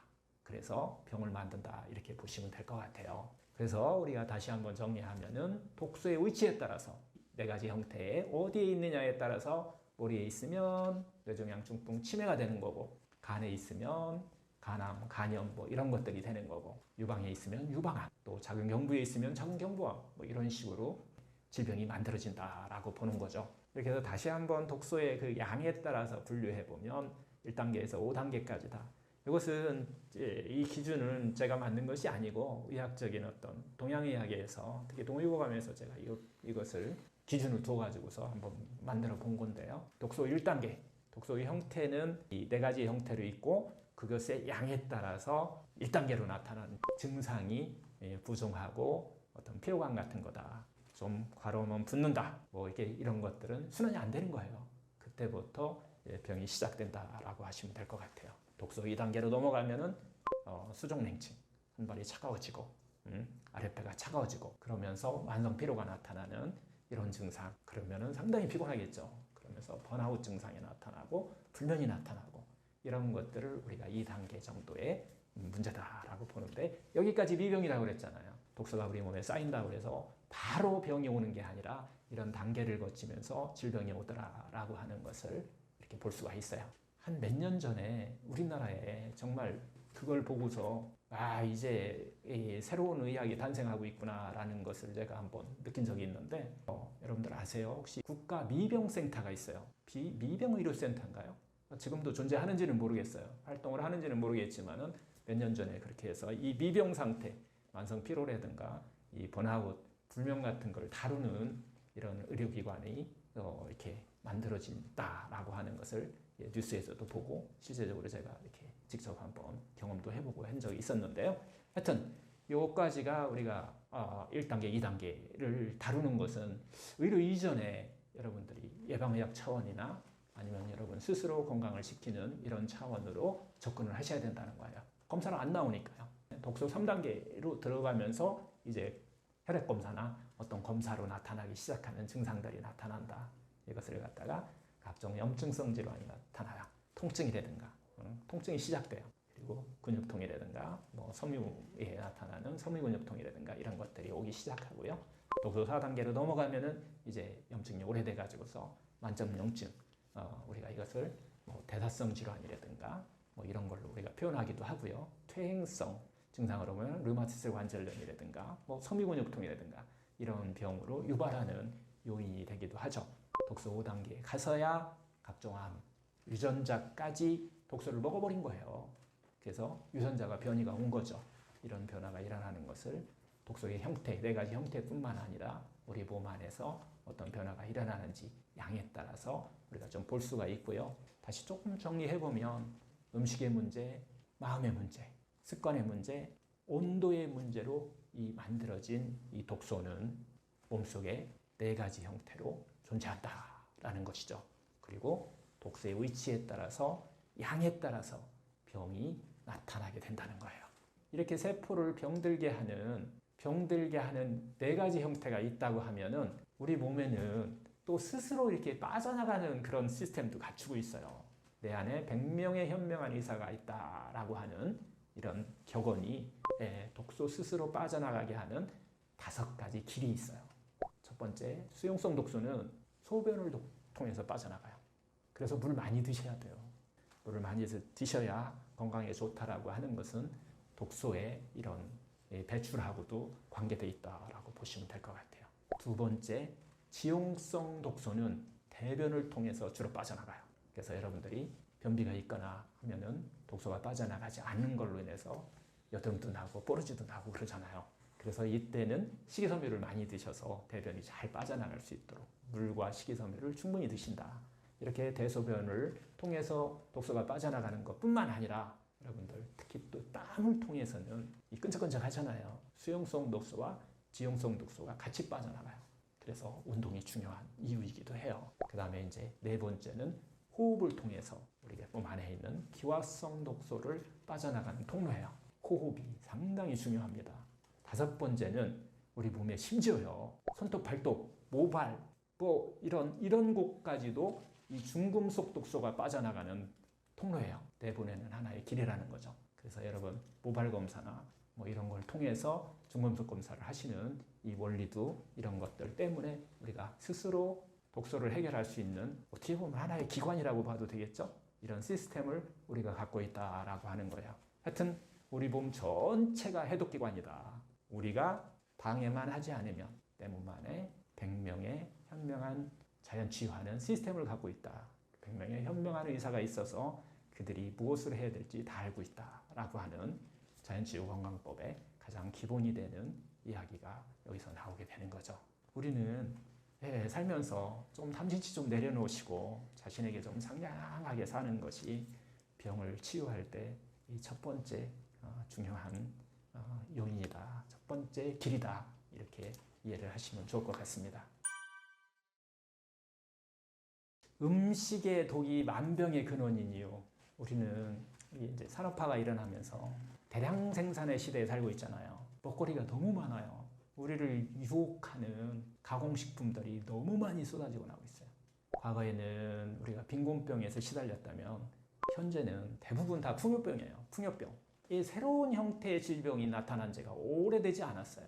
50년, 60년인 것 같아요. 비만, 암, 뭐 당뇨, 고혈압, 고지혈증 같은 이런 대사성 질환을 포함해서 뭐 아토피, 또 정신적인 문제로 생기는 이 불면, 우울증, 뭐 이런 여러 가지 병들이 과거에는 이런 당뇨 같은 이런 병들, 성인병이 나타나면은 이 부잡병이라고 얘기했죠. 이런 질병들이 이제는 누구나 다 걸리는 대중적인 질병이 되고 말았어요. 심지어는요, 여러분들 애완동물 키우시잖아요. 이 애완동물도 주인하고 비슷한 병을 앓는데요. 주인과 함께 이런 생활을 같이 하다 보니까 야생동물 같은 경우는요, 이 약육강식의 어떤 생존 경쟁 속에서 이게 밀려나게 되면 뭐 굶어 죽는 경우는 있어요. 하지만 병으로 죽는 일은 그렇게 많지가 않아요. 스스로 건강을 스스로 챙길 수 있는 본능을 갖고 있어요. 이렇게 각종 우리가 인스턴트나 가공식품과 같이 이런 것들을 우리가 많이 먹고 또 특히 이제 요즘은 또 시도 때도 없이 먹어요. 과식, 특히 제일 제가 건강에 해로운 것이 야식이라고 얘기하는데 이런 것들이 만병의 근원이 되는 이런 시대에 우리가 살고 있다는 거예요. 하여튼 그래서 우리가 병이 딱 왔다라고 하면은 자신이 먹는 음식부터 한번 살펴보셔야 돼요. 입이 즐거운 가공식품을 정말 많이 먹고 있는지 또 어느 경우는요 마음의 허기를 음식으로 채우고 있는 경우가 많아요. 세포가 배고파서 먹는 게 아니라 마음의 허기가 들으니까 그것을 갖다가 음식으로 보충을 하는 이런 삶을 살고 있기 때문에 음식이 만병의 근원이 되지 않나 이런 생각도 해보고요. 하여튼 건강한 삶을 위하신다면 자신의 음식, 자신의 먹는 음식을 갖다가 본인이 잘 관리를 하셔야 된다라고 하는 거예요. 과거에 이야기한 내가 먹은 음식이 바로 나다. 음식으로 치료하지 못하는 병은 약으로도 치료하지 못한다. 격언을 머릿속으로만 이해하지 마시고 몸이 직접 한번 체험해 보시는 것들이 아마 병을 치료하는 가장 기본이 되는 이런 시대에 우리가 살고 있지 않나 생각이 들고요. 하여튼 음식과 이 병의 관계의 이 중요성에 대해서는 정말 2500년 전에 히포크라테스로부터 시작됐다고 우리가 얘기하는데 지금까지 변한 적이 한 번도 없어요. 다 음식에 의해서 어떤 문제가 온다라는 거예요. 문화하고 연결이 돼 있어요. 히포크라테스 시대에도 이때 전쟁이 많은 시대예요. 철기 문화, 또 뭐 금속이 이제 금 문화가 이제 시작되는 이런 시대하고 맞물리고 전쟁의 시대하고 맞물려요. 남의 것을 뺏어서 그리고 또 가축을 키우는 시대하고 또 맞물려요. 그래서 정말 많이 먹었다는 거예요. 빈곤병과 풍요병이 가장 많이 존재했던 이런 시대예요. 이게 지금 시대하고도 맞물려요. 지금도 그렇지 않나요? 정말 과잉 생산해내고 이걸 먹는 시대하고 전쟁도 비슷하고요. 또 빈곤은 또 빈곤에서 오는 지구상으로 보면 이런 시대하고도 같이 되기 때문에 음식이 일단은 첫 번째로 만병의 근원이 되는 이유가 되는 거예요. 과하게 먹으면 독은 이게 밸런스가 무너진 것을 우리가 독이라고 얘기하거든요. 아무리 좋은 것도 과하게 먹으면 독이 된다라고 이해하셔도 될 것 같아요. 우리가 좋은 채소나 뭐 과일 같은 경우도 영양에 벗어나서 과잉으로 먹게 되면 우리 몸에 악액질을 만듭니다. 자연의학의 어떻게 보면 이제 시작점이죠. 음식으로 치료하는 이게 가장 그래도 의학적으로 잘 이렇게 만들어져 있는 것을 우리가 니시의학이다라고 이렇게 표현하는데 그래서 음식과 관련해서는 서양은 거슨요법, 동양은 니시요법 이렇게 표현하는데 그곳에서도 상당히 그 양을 기준을 둬요. 그 범위 벗어나지 않도록 좋다고 많이 먹지 않도록 그런 것들을 두고 있어요. 특히 실제로 채소를 많이 드시게 되면 위장 기능이 좀 문제가 오는 경우도 있어요. 심한 경우는 위에 염증을 유발하기도 해요. 여러분들 채소 많이 먹으면 좋다고 그래서 채소 많이 먹으면 여러분들이 몸이 아직 그 채소를 많이 먹을 수 있는 몸이 만들어지지 않은 사람이 좋다고 많이 드시게 되면은 속도 쓰리고 쉽게 하면 위 궤양도 유발할 수 있어요. 장의 천공도 유발할 수 있어요. 이런 것들이 과하게 먹었을 때 나타나는 과식했을 때 나타나는 음식의 독소다 이렇게 볼 수도 있어요. 가장 기본이 뭐냐면 이 몸에서 일어나는 그 몸의 본성의 기본이 뭐냐면 균형과 조화와 밸런스예요. 이 균형과 조화가 밸런스가 깨진 게 병이지 무조건 부족하다고 병 생기고 과하게 먹었다고 해서 이 병이 생기는 경우도 있지만 그거보다 더 중요한 것이 균형과 조화와 밸런스다. 여기에 맞춰서 여러분한테 맞는 그것을 찾으셔야 돼요. 어떤 사람은 많이 먹어서 좋은 사람이 있고 어떤 사람은 적게 먹어서 좋은 사람이 있어요. 자기한테 맞는 그 기준을 스스로 찾으셔야 된다라고 하는 것이 자연치유 건강법의 또 가장 중요한 핵심이 되기도 해요. 예를 들어서 우리가 이제 똑같은 음식을 먹었는데 어떤 사람은 소화가 잘 되는 사람이 있고요. 어떤 사람은 소화가 안 되는 사람이 있어요. 소화가 잘 되는 사람이 약이 될까요? 소화가 안 되는 사람이 약이 될까요? 당연히 소화가 잘 되고 자기한테 맞는 음식이 들어왔을 때 이게 이제 사람마다 다르다라고 하는 것 때문에 자기 체질에 맞는 거, 자기 궁합에 맞는 거 이런 음식을 우리가 찾아야 돼요. 특히 채소는 정말 차가워요. 물이 좋다고 하는데 물도 많이 드시게 되면 몸이 많이 차가워요. 이랬을 때 우리가 사람에 따라서 어떤 사람은 차갑게 작용하고 어떤 사람은 또 괜찮은 경우도 있어요. 이런 경우를 때문에 이게 하나의 의학적인 어떤 방법이 필요한 거예요. 사람마다 다르다. 그 자기에 맞는 각자에 맞는 것을 찾게 하는 거. 이게 바로 자연치유 건강법 의학의 가장 핵심적인 요인이기도 해요. 거기에 맞춰서 균형과 조화와 밸런스를 유지하면서 드셔야 된다는 거예요. 일단은 먹어보는 게 제일 중요하지만 의학은 그런 것들이 다 만들어져 있어요, 이미. 언제 먹느냐, 어떻게 먹느냐, 무엇을 먹느냐, 얼마나 먹느냐라고 하는 이 기준이 있어요. 이 기준을 여러분들이 이해를 하시고 자기한테 그게 어떻게 몸에서 작용하는지 이런 것들은 실천을 통해서만 알 수 있어요. 그래서 남들이 좋다고 하는 음식이 나한테 좋다라고 생각한다는 것은 그것은 욕심이고 집착입니다. 그걸 내려놓고 자기 스스로 알아차림을 통해서 자기 몸을 알아차림을 통해서 하나씩 알아가는 것이 이 자연주의 건강법의 가장 핵심이기도 해요. 예, 여러 가지 증상이 나타날 수 있는데 첫 번째 소화기계통 증상이에요. 먹었는데 속이 쓰리거나 특히 이제 뭐 대변이 안 좋아지거나 하면은 그게 생리 현상인지 아니면 병리 현상인지 그것은 여러분들이 공부하셔야 돼요. 알으셔야 돼요. 생리적으로 일시적으로 나타날 수도 있고 아니면 병리적으로 질병을 또 다른 질병을 만드는 하나의 또 시발점이 될 수도 있거든요. 그래서 먹어봐야 한다는 것은 이미 수천 년 동안 이렇게 다 의학적으로 정리가 돼 있기 때문에 어느 정도는 안 먹어봐도 알 수 있다. 그리고 그래서 제일 중요한 것이 알아차림이에요. 음식을 먹으면서 자기가 어떤지 어떤 문제가 생기는지 이런 것들을 반복해서 하시다 보면 자기 자신의 각자에 맞는 것을 찾아낼 수가 있어요. 하여튼 음식은 기준이 네 가지가 기준이 될 수 있어요. 첫 번째가 언제 먹느냐, 어떻게 먹느냐, 무엇을 먹느냐, 언제 어떻게 무엇을 얼마나 먹느냐 이 네 가지가 기준이 되는데요. 이게 사람마다 다르다고 그랬잖아요. 이 중에서 언제 먹느냐가 상당히 중요한데 이것은 공통점이 있어요. 하나의 공통점이 있는데 아주 오래전부터 인체에 유전자에 기록되어 있다는 거예요. 우리가 음식을 먹는 시간 이것을 갖다가 우리는 생체 리듬이라고 얘기를 해요. 생체 리듬은 세 파트로 나눌 수가 있어요. 그래서 오전 파트 새벽 3시부터 저녁 12시까지 이 시간은 생체 리듬상으로 보면 우리 몸이 배설하는 시간이에요. 세포가 스스로 청소하고 배설을 하고 있는 거예요. 그래서 우리가 이 시간에 해독하는 시간이다 라고도 이렇게 표현하죠. 그걸 조금 더 나눠보면은 새벽 4시 우리가 기상이로 보면 아침을 기상 상태라 봤다라면 이때에 우리 몸에서 생체 리듬상 눈을 딱 뜨는 순간 스스로 이 스트레스에 대항하는 이 호르몬이 나오기 시작해요. 이걸 우리가 코티솔 호르몬이라고 그러는데 분비가 시작돼요. 잠잘 때보다는 눈을 딱 뜨면 나오기 시작한다. 이렇게 이해하시면 될 것 같고요. 특히 이제 오전에 6시부터 9시 사이에는 혈압이 가장 빠르게 이렇게 상승하는 시간이에요.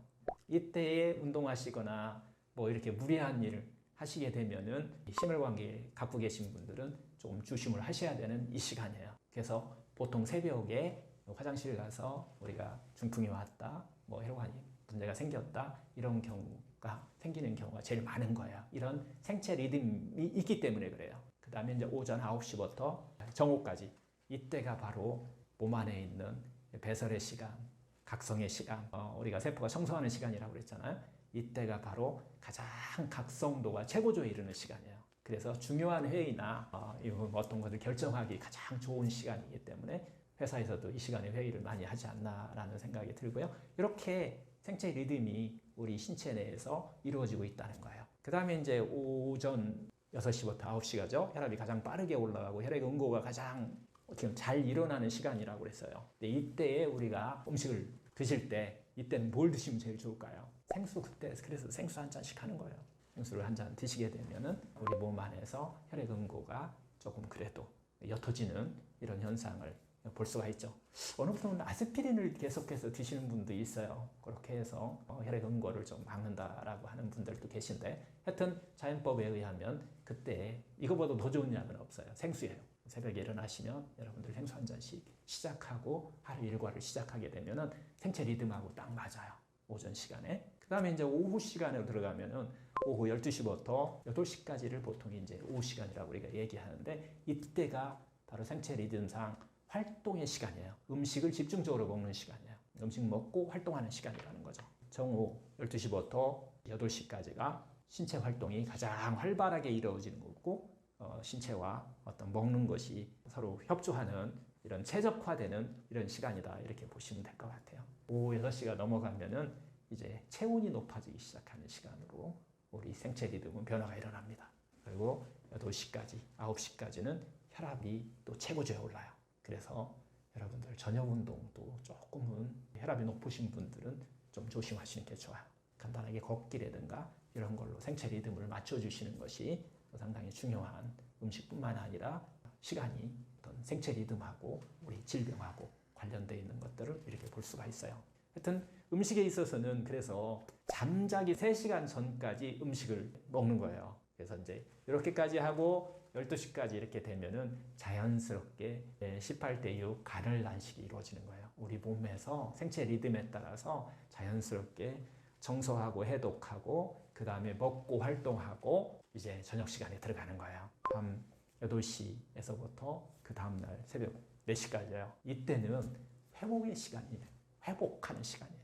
복구하는 시간이에요. 밤 9시부터 이 자정까지 이때는 수면을 준비하고 체온이 상당히 이제 올라가는 시기예요. 12시부터 3시까지 이때는 멜라토닌 분비가 우리 호르몬이 든 이런 것들이 균형을 맞추는 시간이에요. 그래서 멜라토닌의 분비가 최고도로 올라가면서 우리가 숙면에 취해야 돼요. 대신 멜라토닌이 이렇게 끝까지 올라가면 대신 우리 몸에서는 코티솔 호르몬은 이제 최저로 이렇게 떨어지는 시간이에요. 이런 과정을 거치면서 우리가 생체 리듬을 유지하고 있더라라고 하는 거예요. 또 이제 밤 새벽이죠. 새벽 3시부터 6시까지는 체온이 가장 낮아지는 시간이에요. 바깥의 온도도 낮아지지만은 우리 체온도 같이 낮아지는 시간이니까 이때는 좀 따뜻하게 해줄 필요가 있어요. 그래야 숙면을 좀 취할 수 있게 되겠죠. 음식을 먹을 때 가장 우리가 시간이 중요한 이유 중에 하나가 여러분들 야식을 하시게 되면 이 기능이 다 무너져 버려요. 저녁에 회복해야 되는데 또 먹고 있어요. 그럼 회복 어떻게 하실 거예요? 몸이 알아서 회복해야 되는 건데 이 생체 리듬에 대해서는 이건 뭐 제가 만든 게 아니고요. 1938년인가요? 1900년 초에요. 이 자연의학 체계화시킨 이 니시가쪼라고 하는 니시오법이라고 하는 곳에서 이 발표를 해요. 생체 리듬대로 살아야 건강하다라고 하는 것을 너무나 당연한 거였어요. 근데 하여튼 이게 의학으로 이제 들어오기 시작한 거예요. 그 뒤에 많은 책들에서도 이건 지금 이야기하는 것들을 아마 여러분들이 아마 접해봤을 거예요. 특히 여러분들 읽어보셨는지 모르겠지만 다이어트 불변의 법칙이라든가 이런 책에서도 다루기 시작하는 계기가 됐던 것 같아요. 이렇게 이루어지다가 2017년이에요. 미국의 과학자 3명이 이 생체 리듬에 따른 몸의 변화를 과학적으로 이렇게 증명을 해내요. 그러므로 인해서 노벨 생리의학상을 받아요. 그래서 지금은 아마 정설로 받아들이고 있어요. 의학의 하나의 정설로 받아들이게 됐는데요. 생체 리듬에 따라서 음식을 먹게 되는 거 이거 상당히 중요한 거예요. 그래서 아침에는 물을 포함해서 수분을 많이 드신 것을 우리가 식사를 대용해서 이렇게 드시게 되면은 자연스럽게 이 생체 리듬에 따라서 18대 6이라고 하는 간헐 단식이 이루어지면서 건강을 회복하는 능력이 좀 강해지는 거예요. 점심에는 잘 드시고 맛있게 잘 드시고 활동 잘 하셔가지고서 또 그렇게 생체 리듬을 맞추시고 특히 밤에는 야식을 금지하셔가지고서 자연스럽게 18대 6의 간헐 단식이 될 수 있도록 그렇게 우리 몸의 생체 리듬을 맞춰주시면 건강한 몸이 되지 않을까 이런 생각이 들어요. 그리고 음식을 먹을 때 시간이 이렇게 상당히 중요하다. 이렇게 볼 수가 있어요. 자연치유력 하니까 여러분 어떤 느낌이 드시나요? 자연치유를 한다. 이게 무슨 뜻이냐면은 내 몸이 알아서 스스로 치유하는 능력이 있다라고 하는 뜻이에요. 우리가 이것을 면역력이라고다 이렇게 표현하기도 해요. 원래 우리가 태어날 때부터 스스로 치유할 수 있는 능력을 가지고 있다라고 하는 그런 개념인데요. 자연치유력은 두 가지 원칙이 있어요. 첫 번째, 내 몸 안에는 100명의 현명한 의사가 있다라고 하는 거예요. 이건 이제 슈바이처 박사가 이야기한 건데요. 방해만 하지 않으면 그들이 무엇을 할지 다 알고 있다라고 하는 그런 개념으로 이해를 하시면 자연치유력을 우리가 눈으로 직접 볼 수 될 수 있을 것 같아요. 결국은 음식이, 마음이, 습관이, 온도가 우리 몸이 하는 일을 방해만 하지 않으면 스스로 치유하는 능력, 힘이 있다라고 하는 것이죠. 우리 몸에 자연치유력이다라고 이렇게 이야기를 하는 거예요. 자연치유의 하나의 두 가지 원칙 중에서 두 번째 원칙은 자연의 본성에서 멀어지면 병이 가까이 온다는 거예요. 이것은 히포크라테스라고 하는 의학의 아버지라고 우리가 표현하죠. 2500년 전에 이야기한 거예요. 음식의 본성, 마음의 본성, 습관의 본성, 온도의 본성에서 우리 삶이 멀어지지 않으면 병은 자연치유된다라고 하는 이야기예요. 상냥하게 우리 몸을 대우해주면은 몸이 알아서 그냥 스스로 치유할 수 있는 능력이 있다라는 얘기예요. 마음의 본성대로, 마음의 본성, 기쁘고 행복하게 사는 거거든요. 그렇게 살면 우리 몸이 스스로 치유된다는 거예요. 그렇게 릴렉스하고 살면은 우리 몸 안에 100명의 현명한 의사가 있어서 그 의사들이 알아서 치유해 준다라고 하는 것이 이게 자연치유 의학의 본성이에요. 음식을 어떻게 먹느냐, 이것도 마찬가지 상당히 중요하겠죠. 하여튼 음식으로 어떤 병을 치유하려면 이 네 가지 기본 원칙은 꼭 한번 여러분들이 기본으로 삼아야 돼요. 첫 번째, 언제 먹어야 될 건지. 두 번째, 어떻게 먹어야 될 건지. 세 번째, 무엇을 먹어야 될 건지. 네 번째, 얼마나 먹어야 되는지. 자기한테 맞추셔야 돼요. 물론 의학적인 평균은 다 기본적으로 의학적으로 다 밝혀져 있어요. 하지만 사람에 따라 다르기 때문에 그것을 조금 많고 적게 먹는 거 이런 것들은 본인이 스스로 찾아가셔야 된다라는 이야기를 좀 드리고 싶고요. 건강하게 살려고 하는 거 아닌가요? 그리고 또 병을 치유하려고 하시는 분들도 계실 건데 음식을 이제 임상에서 활용하면서 제일 중요한 것은 아무리 좋은 음식이라도 궁합이 맞아야 돼요. 자기 자신과 궁합이 맞아야 병도 치료되고 우리 몸에서 건강한 에너지를 만든다 이렇게 볼 수가 있는데요. 하여튼 궁합이 맞지 않는 음식을 먹으면 우리가 이것을 갖다가 잘못 섞어 먹는다고 얘기를 표현을 해요. 이것도 제가 이제 임상을 할 때 그 니시 요법이라고 하는 그것을 기준으로 했지만 뒤에 이걸 좀 쉽게 할 수 있게 만들어 준 것이 다이어트 불변의 법칙인 것 같아요. 번역해서 나와 있으니까 한번 보시면 좀 좋을 것 같은데요. 실제 임상에서 우리가 음식으로 병을 치유할 때 상당히 중요해요. 음식을 어떻게 먹어야 되는지가. 첫 번째요, 피해야 될 것이 있어요. 음식을 먹을 때 궁합이 안 맞아요. 이거 어육류 단백질이요. 육류라고 우리가 표현하는 거, 이거 드신 다음에 많이 드시는 걸 얘기하는 거예요. 많이 드신 다음에 이거 그 뒤에 탄수화물 들어오면요 바로 부패 일어나요. 다음날 아침까지 부패 일어납니다. 우리가 예를 들면은 회식했어요. 고기 많이 드셨어요. 마지막에 뭐 드시나요? 냉면 하나 드셔야 기분 좋죠. 건강을 생각하시는 분들이 이제 누룽지나 뭐 이런 것들을 드시는데 이거 다 정제 탄수화물들이에요. 설탕하고 비슷해요. 그러다 보니까 고기에다 설탕 재놓는 거예요. 우리 몸 안에서 온도도 적당하지. 그래서 소화가 안 된, 특히 저녁에 드시게 되면은 아침까지 그대로 갖고 가게 돼 있어요. 그러면 그 안에서 부패 현상이 일어나요. 부패 현상. 그 다음에 이제 두 번째는 궁합이 안 맞는 것 중에 두 번째는 탄수화물과 탄수화물.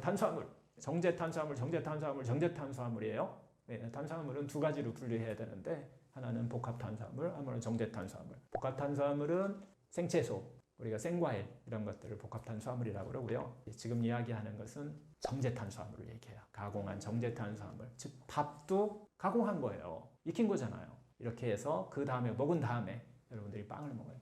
또 거기에 또 과일을 먹어요. 이거 막 쌓여요. 그렇게 되면 여러분 몸 안에서 독소가 생성되는데 이때 생성되는 것을 당독소라고 해요. 요즘은 AG에서 당도수 측정하는 장비도 쉽게 측정하는 장비도 많이 나오더라고요. 뭐 쉽게도 우리가 알아낼 수 있는 건데 이렇게 드시는 분은 무조건 당도수 높습니다. 당도수 때문에 여러 가지 질병을 유발할 수 있는 거고요. 그다음에 또 하나는 육류단백질인데요. 예를 들어서 소고기, 돼지고기, 닭고기 이게 이제 대표잖아요. 이걸 같이 섞어 먹었을 때, 이랬을 때 특히 여기다가 또 해산물도 같이 섞어 버려요. 막 섞어 먹었잖아요. 이렇게 드시게 되면 소화 효소와 대사 효소가 너무 많이 소비돼요. 우리 몸 안에서. 이게 우리 몸에서 나타나는 하나의 현상이 있어요. 제일 많이 나타나는 게 소화기 독소에 의해서 소화기의 문제를 일으키는 독소로 작용하기 때문에 섞어 먹으면 이렇게 먹었을 때 나타나는 증상들이 1단계부터 5단계까지 마찬가지로 독소는 1단계부터 5단계까지 무조건 나눠서 한번 자기 자신의 나타나는 현상을 바라보시면 좋은데요. 특히 1단계 독소로 대변 냄새 나요. 대변에서 냄새 나요. 그 다음에 방귀에서도 상당히 냄새가 나요. 그런 냄새 나면은 피하려고 하지 마시고 내가 이렇게 섞어 먹고 있구나. 내가 이렇게 어떻게 먹어야 되는 거에 대해서 다시 한번 생각을 해보실 필요가 있어요. 바꾸시면은 이 증상 금방 사라집니다. 이런 경우는 두 번째 이제 단계로 넘어가면은 입냄새 나고요. 잔변감 오고요. 상당히 피곤해져요. 그 다음에 이제 3단계로 넘어가면은 내장 비만이 오고 비만이 쌓이고 대사성 질환이 시작된다. 이렇게 보시면 돼요. 이런 것들이 나타나면은 내가 음식을 혹시 어떻게 먹느냐 이 부분에서 내가 잘못 먹은 것이 아닌지 한번 여러분 되돌아보실 필요가 있어요. 고소 4단계에 오면은 특히 염증성, 만성염증성 질환을 갖고 계신 분, 음식하고 관련된 분들은 바라보셔야 돼요. 5단계 암은 당연히 바라보셔야 돼요.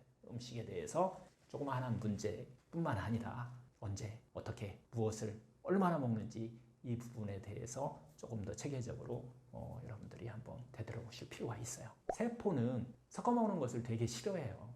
탄수화물이다 그러면은 야채나 과일 이렇게 하면은 걔네들끼리 먹는 걸 좋아하지. 거기다가 막 육류 집어넣고 하는 걸 별로 좋아는 안 해요. 이것은 소화 시간하고 관련돼 있어서 그래요. 물이나 과일, 채소, 녹즙 같은 거 이런 경우는 10분에서 30분이면 소화 시간이 끝나요. 만약에 채소 위주의 식사를 했다라고 하면은 2시간 정도 요 정도 가게 되고요. 곡류 위주의 탄수화물 위주로 해가지고서 식사했다 그러면은 3시간 정도. 어육류 위주로 식사를 했다 하면 4시간 정도 가는 거예요. 옛날에는 이렇게 든든해야 되잖아요. 고기를 좋아하는 이런 것들이 4시간 동안 든든하게 우리가 무슨 일을 했어야 되는데 요즘은 속이 너무 꽉 차면 우리가 머리를 쓸 수가 없어요. 집중력도 떨어지고요. 소화가 잘 되는 음식이 조금 더 건강한 음식이다 이렇게 볼 수가 있어요. 곡류하고 어육류하고 막 다 섞었어요. 이렇게 섞어서 먹으면 6시간 이상 가기도 해요. 심하면 우리가 체했다라고 하는 경우는 72시간 가는 경우도 있어요.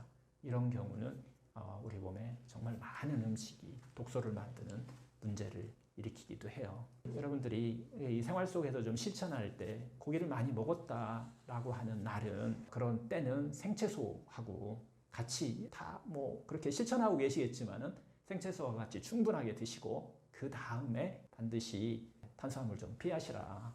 후식에 먹는 누른밥이라든가 냉면이라든가 이런 것들 있잖아요. 심지어 사탕 드시는 분도 있어요. 음식점 가면 여러분 안에서 여러 가지 소화와 대사 요소를 어렵게 만드는 요인이 생기고 첫 번째 나타나는 아침에 일어나면 피곤해요. 개운하지가 않아요. 특히 이제 회식 후에 여러분들 한두 번만 한번 피해 보세요. 고기를 많이 드시면 탄수화물 드시는 것을 조금 한번 피해 보시면 아마 한두 번 후에는 여러분의 아침 일어날 때, 기상시 일어날 때 여러분의 컨디션이 달라진다는 것을 아마 알지 않을까 싶어요. 여기서 이제 어떻게 먹어야 좋을까라고 하는 곳에서 제가 하고 있는 이 방법인데요. 생채소나 생과일이 건강에 좋다는 건 누구나 아는 얘기잖아요. 이걸 먼저 드셔보시라는 거예요. 충분하게 이걸 먼저 드시면 물도 마찬가지고 먼저 밥하고 같이 드시지 말고 먼저 조금 드시면 다음에 먹는 건강에 조금 그래도 좀 뭐한다라고 하는 가공식품들이 조금 덜 먹게 되겠죠. 그러면서 여러분들을 치유하게 되는 몸 안에서 자연스러운 현상들이 일어난다. 이렇게 좀 볼 수가 있을 것 같아요. 어떻게 먹느냐라고 하는 것을 여러분들 제가 기본으로 한번 기준을 잡아준 거예요. 그래서 이 기준에 따라서 한번 실천해 보시면은 그리고 바로바로 여러분들이 느껴보셔야 돼요. 자기의 몸에서 나타나는 반응, 현상 이런 것들을 느껴보시면서 하나씩 이렇게 교정해 가시면은 암뿐만 아니라 여러분들이 갖고 있는 만성적인 문제들을 해결하는 아마 시작점이 되지 않을까. 실천해 보시죠. 제 이거 찾는데요. 정말 이 방법을 찾는데 제가 이제 음식을 그래도 병원 안에서 음식으로 병을 치료한다라고 하는 걸 가지고서 뭐 10년이 뭐예요. 제 병을 치료하기 위해서 이제 시작을 한 건데 90년대 초부터 했어요. 유기농부터 시작을 해서 또 이 음식으로 어떻게 내 병을 치료할 수 있을까라고 하는 고민을 해가면서 뒤에는 이제 그걸 환자들한테도 또 이렇게 같이 임상을 해가면서 찾아낸 것인데 상당히 중요한 것 같아요. 그래서 마지막 결론은 정말 언제 어떻게 무엇을 얼마나 먹느냐라고 하는 포인트가 상당히 중요한데 생채소와 생과일을 무조건 먼저 먹는데 여기서 가장 중요한 것이 얘를 먹어야 된다는 게 아니에요. 생채소와 생과일이 맛이 있어야 돼요. 그래서 맛있게 드시는 것이 저는 1번이라고 보는 거예요. 이 생채소 건강에 좋다고 생각되는 것을 먼저 드신다. 여러분들 식물성 단백질 건강에 좋다라고 다 알고 계시잖아요. 그러면 생채소에다가 제가 하는 방법이에요. 사람마다 조금 다르기는 하겠지만 저는 두부를 쌉니다. 그리고 나서 김치를 얹어요.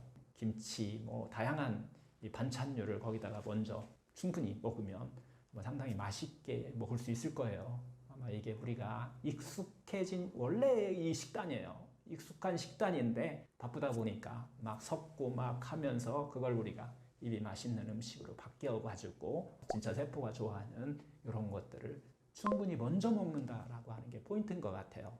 다시 정리하면 생채소 제일 먼저 먹습니다. 생과일을 만약에 드시는데 생과일도 요즘 논이 있어요. 건강에 당 때문에 그래요. 당 지수가 높아지느냐 뭐 이렇게 이런 것들 때문에 그런 거니까 이것은 저는 껍질을 벗기지 않습니다. 그렇게 하고 먼저 한 30분 전에 먹는데 많이 먹지는 않습니다. 그렇게 하고 그 다음에 생야채를 니시 이야기의 핵심이에요. 생야채를 얼마나 먹느냐가 음식으로 병을 치료하는 핵심 포인트예요. 여기에 그냥 먹으면은 집착이 생기고 이게 욕심이 생겨요. 그래서 맛있게 먹는다. 그리고 두 번째 자신한테 상냥하게 접근을 한다라고 하는 개념을 가지고서 여러분들이 갖고 있는 반찬이라든가 갖고 있는 밑반찬 같은 것을 같이 특히 두부하고 같이 드시게 되면 정말 맛있게 충분하게 먹게 돼요. 그리고 나서 이제는 가공식품 안 먹을 수 없어요. 생활 속에서. 그리고 나서 가공식품 여러분들이 식사로 드시게 되면 양이 자동적으로 줄어듭니다. 그렇게 해야지 가공식품 난 절대로 안 먹을 거야. 나는 생채식만 할 거야. 미식요법이거든요. 성공하는 사람이 많지가 않아요. 음식을 접할 때는 세포의 허기와 마음의 허기에 균형 밸런스를 맞춰야 돼요. 이게 성공의 가장 중요한 포인트예요. 그래서 맛있게 드시는 것이 마음의 허기도 같이 채우는 거다. 이렇게 이해를 하시고서 아마 드시게 되면 누구나 실천할 수 있다. 그리고 채소의 양은 정말 사람마다 너무 달라요. 자기의 역량에 따라서 드시게 되고 그 다음에 만약에 생채소를 먹는 게 안 먹던 분이 갑자기 먹으면요 많이 불편해요. 속도 쓰리고 막 이상해요. 그래서 이런 분들은 녹즙부터 시작하시는 거예요. 몸이 적응할 수 있는 항상 이런 치유법들은 스텝 바이 스텝 하셔야 돼요. 그래서 내가 그게 좀 무리가 간다라고 생각되시면 녹즙 시작하시고요.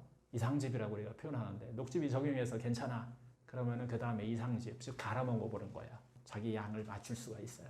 그 다음에 이제 괜찮아. 좋아집니다. 다 좋아지게 돼 있어요. 좋아진 다음에 그 다음에 쌈채소를 충분히 먹게 되는 그런 몸이 됐을 때 이미 그때쯤 되면 소화이해통이나 이런 것들은 많이 좋아져 있는 자신을 발견할 거예요.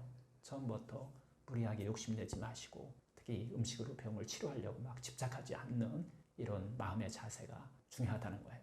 이렇게 순서대로 하나씩 해결해 나가시면 자연치유건강법의 가장 핵심 알면 너무 쉽고 재밌다. 모르면 욕심과 집착으로 접근할 수밖에 없다. 뭐 이런 것들의 균형과 조화, 밸런스를 맞추는 지혜가 좀 필요하지 않나. 그렇게 하시면 반드시 몸의 변화가 일어납니다. 그렇게 하면서 하나하나 자기 좋아지는 것들을 즐기면서 실천해 나가시면 최소한도 3개월은 하셔야 됩니다. 그래야 습관이 들어요. 그렇지 않으면 다시 과거로 되돌아가서 습관이잖아요. 여러분들 똑같이 하면 입이 좋아한 거 먼저 들어오지 세포가 좋아한 거 그 다음이잖아요. 그런 것들을 이렇게 하나씩 바꿔가시는 것이 병을 치료하는 가장 중요한 아마 음식에서 가장 중요하지 않나 이렇게 생각이 들어요. 생식이 이제 병이 왔을 때는 우리가 생채식을 많이 쓰잖아요. 그래서 요즘은 이제 생식이라고 해서 이제 가공한 또 그것도 가공해요. 그래서 또 생식 식품이다라고 해갖고 막 가공하고 뭐 하면 그 속에 있는 미생물 다 죽여야 돼요. 그래서 제가 생식이 좋다라는 표현을 할 수가 없어요. 뭐 가공한 것보다는 뭐 조금 낫지만 제가 이야기하는 자연 속에서 그대로 있는 균형과 조화와 밸런스를 유지한 그런 식품, 생채소와 생과일이 병을 치료하는 데는 음식으로 병을 치료하는 가장 핵심이 돼야 된다. 이것을 생식 제재로 만들어 가지고서 거기서 동결건조 시키잖아요. 물 다 빼버리는 거예요. 그리고 거기에 동결건조 시킨 제품 안에는 또 미생물이 또 나오면 안 돼요. 이게 또 균이라든가 이런 게 나오면 안 되니까 그거 어떻게 처리를 할까요? 그 속에 들어있는 뭐 흙 같은 것이 들어있으면 안 되잖아요. 그러면 미생물 들어온단 말이에요. 그런 것들을 다 정리하고 다시 또 동결건조하고 이 과정에서 많은 균형이 또 무너지기 때문에 뭐 건강식품이 아니다라고 이렇게 표현할 수는 없어요. 하지만 제가 얘기하는 이 자연식, 가공하지 않은 식품, 생채식이라고 우리가 표현하는데 이런 경우는 질병이 있을 때는 그렇게 접근하시고 그 다음에 어느 정도 질병이 치료하신 다음에는 밸런스 균형을 이루셔야 돼. 지금 사회에서 일어나는 가공식품에 맛있는 것을 건강을 위해서 죽을 때까지 안 먹는다. 이거 마음의 허기하고 관련돼요. 그래서 엉뚱한 짓 합니다. 그렇게 하면은. 처음에는 몇 개월은 참고 하실 수 있어요. 하지만 질병이 좋아지고 자기가 건강해졌는데 그런 걸 끝까지 참고 안 하신다. 제가 그런 사람들을 보기는 했는데 뒤끝이 안 좋아요. 즐거움도 좀 찾는, 마음의 허기도 좀 채우는 이렇게 균형을 맞추시는 거 이런 거 좋습니다. 꼭 채식동물이다라고 저는 그렇게 보지는 않아요. 육식도 마찬가지고 뭐 어느 정도 이렇게 수만 년을 걸러오면서 진화를 하면서 채식을 하다가 뒤에는 이제 또 가공한 익힌 고기를 먹게 되고 뭐 이런 과정들을 거치면서 아주 조금씩 변화가 일어난 거기 때문에 자연식이라고 하는 것은 자연과 조화를 잘 이루고 있는 그런 식품들을 먹는 것이 건강하고 가장 밀접한 관련이 있다. 너무 가공한 이런 식품을 말고 아니면 적당하게 이렇게 건강할 때는 이제 예방하고 하는데 효과는 있지만 만약에 병을 치료할 때는 그런 것들도 양을 줄이셔야 한다는 거야. 그래야만이 내 몸속에 나쁜 물질들이 덜 생겨요. 음식은 가장 제 핵심이 뭐냐면 내 몸에 악액질을 차단하는 거예요. 음식으로 뭘 치료하겠다라고 하는 그거 욕심이에요. 그래서 음식이라고 하는 것은 내 몸속에 악액질을 차단하는 하나의 가장 기본이 된다라고 하는 거고 이미 생긴 악액질은 자연치유건강법에서는 소식을 하시든가 아니면 단식을 하셔갖고 뭐 18대 6이든지 간헐 단식이든지 아니면 뭐 3일 정도 단식을 가장 많이 사용하는데 이 정도 단식을 통해서 빼주는 이랬을 때 어떤 몸의 변화를 계속 안 먹고 살 수는 없으니까 그런 것들을 생활하고 잘 조화를 이루게 만들어주는 이런 치료법들이 자연치유 건강법과 이제 밀접하게 우리가 발전한 계기가 된 거예요. 무조건 우리가 뭐 채소만 먹어야 된다 뭐 이런 것도 아닌 것 같고 균형과 조화와 밸런스를 맞추면서 하나씩 자기한테 딱 맞는 것을 찾는 게 중요하지 않나. 건강을 만들 수 있는 그런 것들을 각자마다 달라요. 특히 단식을 해서 좋아지는 사람도 있고요. 막 안 좋아지는 사람도 있어요. 하지만 의학은 모든 사람이 좋아져야만 의학이에요. 만약에 안 좋아지는 사람이 있고 그걸 했는데 막 부작용 나오고 하는 것은 그건 저는 의학이라고 보지 않아요. 저는 그런 의학은 안 해요. 그래서 단식도 부작용 없이 하는 방법을 여러분들이 찾을 수 있어요. 그렇게 하면서 하고 나면은 똑같은 반응이 나타나요. 몸이 가벼워지고 피부가 맑아지고 몸에서 하나 나타나는 현상이 있는데 그래서 항상 제가 이야기하는 걸 상냥하게 해라. 자기한테 집착과 욕심을 내려놓는 것이 중요하다. 내려놓는 것이 중요하지 채우는 것이 중요하지 않다라는 이야기를 그 음식을 통해서 저도 배웠고 또 질병을 치료하는 사람들한테 권하고 싶은 그런 내용인 것 같아요. 이제 가공식품이라고 하는 요 이미 상당히 이제 음식 공부 초반에 할 때 혼돈스러웠어요. 근데 일단은 가공식품의 반대말이 뭐냐? 뭔가요? 자연식품이 되겠죠. 자연식품에서 이 벗어나기 시작하는 것을 우리가 가공했다라고 이렇게 표현하는데요. 어떤 자연식품, 자연 상태 그대로에서 자연의 역경 속에서 자기 스스로 건강한 상태를 찾아가면서 거기서 자연과 밸런스 균형을 맞추면서 자란 식품, 이걸 우리가 자연식품이라고 얘기해요. 과연 유기농을 자연식품이라고 할 수 있느냐? 이 문제는 우리가 거기까지는 뭐 그냥 자연식품이다 라고 이렇게 표현을 해요. 그래서 자연농이라는 것이 요즘은 또 유행이기도 하더라고요. 자연과 함께 그냥 막 풀도 함께 자라고 하는 것들을 뭐 이런 것들까지도 우리가 자연식품이다라고 거기서 만들어진 그냥 식품 가공하기 전 단계까지가 우리가 자연식품이다 이렇게 표현을 할 것 같아요. 그래서 자연식품의 본성이 있어요. 그것은 그 안에 9가지 영양소라고 하는 것이 자기 스스로 건강을 유지하기 위해서 밸런스 균형 조화를 이루고 있는 거예요. 이게 자연식품의 본성이고 가장 중요한 건강하게 만드는 이 핵심 포인트가 9가지 영양소가 균형을 이루고 있다라고 하는 거예요. 현대의학이 5가지 영양소를 주로 주장하고 있어요. 하지만 요즘에 와서 현대의학과 영양학이 같이 만나면서 요 근래에 영양학을 보면 9가지 영양소로 이렇게 분류를 해요. 여러분 9가지 영양소 뭐가 있을까요? 엄청 중요하죠. 여러분들이 먹는 거잖아요. 첫 번째 우리가 탄단지라고 하는 탄수화물, 단백질, 지방, 그다음에 비타민, 미네랄까지 하면 5대 영양소. 현대 영양학에서 얘기하는 여기에 6번째 영양소를 넣어야 된다고 생각을 해요. 그리고 실제적으로 학문적으로 지금 넣기 시작하고 있어요. 6번째 영양소는 물입니다. 7번째 영양소 식이섬유, 8번째 영양소 파이토케미칼, 그다음에 9번째 영양소 효소입니다. 효소. 그런데 가공식품이 되잖아요. 이게 자연식품 속에는 균형과 조화를 이루고 있는데 가공을 하면 할수록 하나씩 날아가기 시작하는 거예요. 영양소가 사라져 버리는 거예요. 세포의 건강은 이 9가지가 균형을 맞췄을 때 건강식품이 되는 거예요. 그리고 여기서 균형이 깨지기 시작하면은 입이 좋아하는 쪽으로 바뀌어요. 세포가 좋아하는 쪽보다는. 그래서 우리가 그런 것들을 이제 가공식품이다라고 이렇게 얘기하는데요. 자, 자연치유건강법의 가장 핵심이죠. 자연의 본성으로부터 멀어지면은 병이 온다고 그랬잖아요. 즉 음식의 본성으로부터 멀어지면 병이에요. 9가지 영양소의 균형으로부터 멀어지면 병이 온다라고 보면 돼요. 그래서 가공을 하면 할수록 9가지 영양소의 균형이 무너지는 거예요. 그래서 건강에 해롭다라고 우리가 이렇게 이야기할 수 있는 거야. 가공식품이. 하여튼 가공을 하면 할수록 한두 가지 영양소가 변화가 일어나는데 대체적으로 추가되는 게 아니라 빠져나간다라고 보시면 돼요. 1차 가공이에요. 1차 가공이다 라고 하면은 불로 익혀버리면 1차 가공한 거예요. 여러분들이 현미밥을 건강에 좋다라고 드시잖아요. 1차 가공식품이에요. 그래서 현미밥을 아무리 많이 드셔도 죄송하지만 고혈압, 당뇨가 좋아지지 않아요. 현미밥을 먹었다고 좋아지지는 않는다는 거예요. 왜 1차 가공식품이에요? 그 안에는 균형과 조화, 밸런스에 있어서 벌써 영양소가 몇 개가 사라져버린 거예요. 뭐가 사라질까요? 9가지 영양소 중에서. 원래 가공을 했잖아요. 비타민류 많이 사라져요. 그 다음에 효소는 전멸해버려요. 2가지가 사라져버리는 거예요. 건강식품이라고 볼 수가 없는 거예요. 그래서 거기다가 껍질까지 벗겼어요. 그러면 거의 2차 가공한 거예요. 이게 백미죠. 그러면은 식이섬유가 또 날아가요. 식이섬유, 효소, 좀 전에 얘기했던 비타민류, 이게 이제 사라지게 되니까 백미가 더 건강에 해롭다라고 얘기를 할 수가 있고요. 2차 가공식품이다 그러면 1차 가공식품을 불로 익히던가 뭐 이렇게 해가지고서 한 번 더 가공을 하는 거예요. 이걸 우리가 이제 그때부터를 우리가 인스턴트 식품이다라고 표현하기도 해요. 과자, 빵 등. 뭐가 사라진 건가요? 2차 가공식품이 되면은 비타민류 일단 사라졌죠. 아까 효소 사라졌어요. 식이섬유가 사라져버려요. 입이 좋은 음식으로 만들어야 되니까 부드럽게 만들어주니까 식이섬유가 들어가면은 거칠어요. 그러니까 걔들을 빼니까 식이섬유 사라졌죠. 거기다가 이제 과자 같은 거 만들면은 수분도 많이 빠져나가요. 물도 빠져나가요.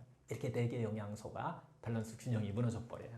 음식을 먹으면 우리 건강도 같이 균형이 조금씩 무너지기 시작합니다. 하여튼 이렇게 가공을 하면 할수록 9가지 영양소의 불균형이 나타난다라고 보는 거예요. 그럼 이제 3차 가공식품이에요. 우리가 가장 사실 주의해야 될 식품들이 2차 가공식품에다가 오랫동안 보관하기 위해서 방부제도 넣고 또 더 입이 좋아하는 음식으로 만들어야 여러분들 많이 드실 거 아니에요.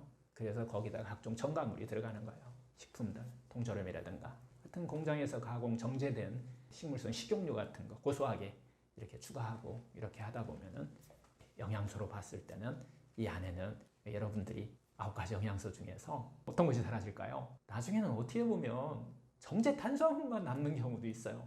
지방도 단백질도 다 사라지는 경우도 있어요. 지방과 단백질이 좋다라는 이야기가 아니에요. 균형을 이루었을 때 좋은데 그런 것들도 무지방, 뭐 이런 표현을 많이 쓰잖아요. 이런 것까지도 다 이제 밸런스를 무너뜨린다 하고 실제 9가지 영양소 중에서 두세 개만 나와요. 이런 식품은요, 수천 년 우리의 유전자가 갖고 있는 그 본성에서 처음 보는 거예요. 처음 보는 거. 세포 정말 힘들어 할 거예요. 자기 세포를 대우해 주는 게 아니에요. 자기 세포를 갖다가 어떻게 보면 혹사시키는 이런 이유가 되지 않을까요? 보고 듣지도 못했던 이런 식품 첨가물들이 우리 몸속에 들어오니까 얼마나 힘들까요? 자기를 얼마나 이거 상냥하게 하는 방법이 아니죠. 자신한테 상냥해야 되는데 정말 세포를 힘들게 만드는 이런 이유가 된 거예요. 이 영양소의 불균형뿐만 아니라 정말 세포가 싫어하는 이런 첨가물까지 계속 첨가하게 되면은 세포는 계속 허기를 느낍니다. 그 세포의 허기를 우리가 또 착각을 해요. 뭘로? 배고프다고요. 그래서 과식을 또 유발시키는 거예요. 이게 과자를 만들고 인스턴트 식품을 만드는 그걸 해야만 많이 먹게 많이 만들 수 있는 그런 산업이 발달하잖아요. 이런 것들이 같이 어우르면서 우리 건강을 영향을 미치는 것들이 우리 주변에 너무 많다라고 하는 거예요. 하여튼 가공을 하면 할수록 입에서는 좋아요. 무조건 좋아합니다. 음식이 갖고 있는 그 생명의 영양소는 줄어든다. 균형과 조화와 밸런스가 무너진다라고 하는 것이 핵심이에요. 그렇게 하면서 계속해서 세포의 허기를 유발시킨다. 그러므로써 많이 먹게 한다라고 하는 거죠. 하여튼 가공식품은 세포의 영양 불균형을 유발한다라고 하는 것이에요. 그러면서 우리 몸에 갖고 있는 세포의 본성, 우리 몸의 본성으로부터 점점 멀어지게 만든다. 그게 바로 병을 만드는 악액질이 되고 또 그 악액질이 우리 몸 안에서 에너지를 만들 때 원료잖아요. 미토콘드리아에서 그걸 만들 때 끓음이나 활성산소 같은 그런 물질을 많이 만들어내면서 병이 시작되는 원인이 된다라는 거예요. 음식은 가공식품과 자연식품의 균형과 조화, 밸런스를 유지하는 것이 제일 중요하다라고 봐야 될 것 같은데요. 하여튼 이제 가공식품이 이게 많이 먹으면 건강에 해롭다는 것은 이제 누구나 아는 다 상식이 돼버렸어요. 왜 그러냐면 가공을 하면 할수록 영양소 균형이 깨진다 그랬잖아요. 9가지 영양소의 균형이 무너진다. 특히 음식의 본성으로부터 멀어진다라고 하는 거예요. 본성으로부터 멀어지면 병이 온다라고 하는 것이 이건 자연법이에요. 그래서 9가지 영양소가 균형으로부터 멀어지면은 병이 올 수밖에 없는 거죠. 이것을 가공식품을 그런 건강에 해로운 우리가 음식을 먹는다 그러면은 최소화하는 방법 이런 것들을 우리가 또 일상생활에서 또 생각 안 할 수가 없게 되는데요. 만약에 자연식만 고집하고 나는 죽을 때까지 자연식만 하겠다라고 하시는 분들이 있다면 뭐 추천해 드릴 만은 한데 그렇게 해서 건강을 회복하고 성공한 마지막까지 성공한 분이에요. 병 없이 마지막까지 사시는 분이 많지 않아요. 저 이게 궁금했어요. 그래서 니시가츠조 어떻게 돌아가셨는지 제가 다 알아요. 고다미쪼 와다나베 쇼가 이 음식으로 치료하는 동양에서 최대 3대 거인이에요. 이분들이 어떻게 돌아가셨는지를 그게 궁금해서 제가 일본의 니시센터에 니시병원, 고다미쪼 병원, 와다나베 쇼 병원에 방문하게 된 계기인 것 같기도 해요. 하여튼 제가 얻은 결론은 그 음식으로 인한 세포와 허기와 마음의 허기를 균형을 맞추셔야 된다라고 하는 결론을 얻었는데요. 하여튼 그래도 가공식품을 먹을 때 우리가 최소화하게 하는 어떤 규칙이 있다라고 제가 이제 이야기를 하고 있어요. 가공식품을 먹을 때 어떤 규칙, 세포의 허기도 채우고 마음의 허기도 채우고 건강도 채우는 이런 방법이 있지 않을까요? 건강에 피해를 최소화하는 방법이라고 보시면 돼요. 그때 몇 가지 규칙이 있는데요. 첫 번째가 음식물도 순서 지키시면 돼요. 그래서 건강에 좋다는 것을 맛있게 많이 드시고 가공식품이나 건강에 좀 해롭다고 생각되는 것은 뒤에 드시면 돼요. 그러면 배부른 상태에서 아무리 맛있는 것도 양이 정해져요. 적당한 양은 우리 몸이 스스로 해결할 수 있는 능력을 다 갖고 있어요. 내 안에 100명의 현명한 의사가 있어서 너무 방해만 하지 않으면 스스로 이길 수 있는 그런 자연치유력을 다 갖고 있다. 자기 자신을 믿으셔야 돼요. 의심하지 않고 자기가 세포한테 대우를 해주고 상냥하게 살고 이렇게 하시면서 자기 자신의 능력을 믿으시면서 가공식품과의 균형과 조화도 밸런스를 좀 맞추는 것이 첫 번째 가장 방법이고요. 두 번째는 우리가 가공식품이 해롭다고 하면서도 먹잖아요. 암 환자들을 이렇게 보면서 이거 드시면 정말 해롭습니다. 악액질 많이 만드는 건데 처음에 며칠은 안 먹어요. 한데 시간 지나면은 이불 속에서 모르게 냉장고에 그냥 손이 가요. 그렇게 해서 드시는 것을 하물며 건강한 암이 아니고 6개월 1년에 시한부 인생을 사는 것도 아닌데 이런 사람이 이걸 다 가공식품을 입에 좋은 것을 다 끊고 산다는 것은 쉽지가 않죠. 이거 하나를 조금 알아두시면 좋아요. 두 번째 규칙인데요. 정말로 세포의 허기를 채우기 위해서 자기가 가공식품을 먹고 있는지 음식을 먹고 있는지 마음의 허기를 채우기 위해서 음식을 먹는지를 알아차리셔야 돼요. 이거 알아차리면서 그냥 드세요. 하다 보면은 변화가 일어나요. 참아도 안 되고 먹어도 안 된다 그러면은 그 방법은 알아차림이라고 하는 방법을 통해서 연습이 필요해요. 그래서 그게 바로 마음의 허기를 채우는 방법이기도 해요. 여러분들 일상생활에서 자신한테 상냥하게 대우하면서 마음의 허기를 채우는 방법으로 삶을 사시면 자연스럽게 이 가공식품을 조금 줄일 수 있어요. 마음의 허기 때문에 우리가 가공식품을 많이 먹는 거기 때문에 특징이 있어요. 가공식품을 많이 먹고 막 이렇게 과식하는 사람의 특징은요. 마음의 특징이에요. 욕심이 많아요. 욕심이 많은 분들이 과식하게 되고 이런 것들을 많이 먹게 되는, 그래서 자기의 욕심을 내려놓는 이런 훈련들도 하시게 되면 자연스럽게 가공식품을 좀 덜 먹게 된다. 그리고 과식하는 것도 좀 고칠 수 있다라고 이렇게 볼 수가 있어요.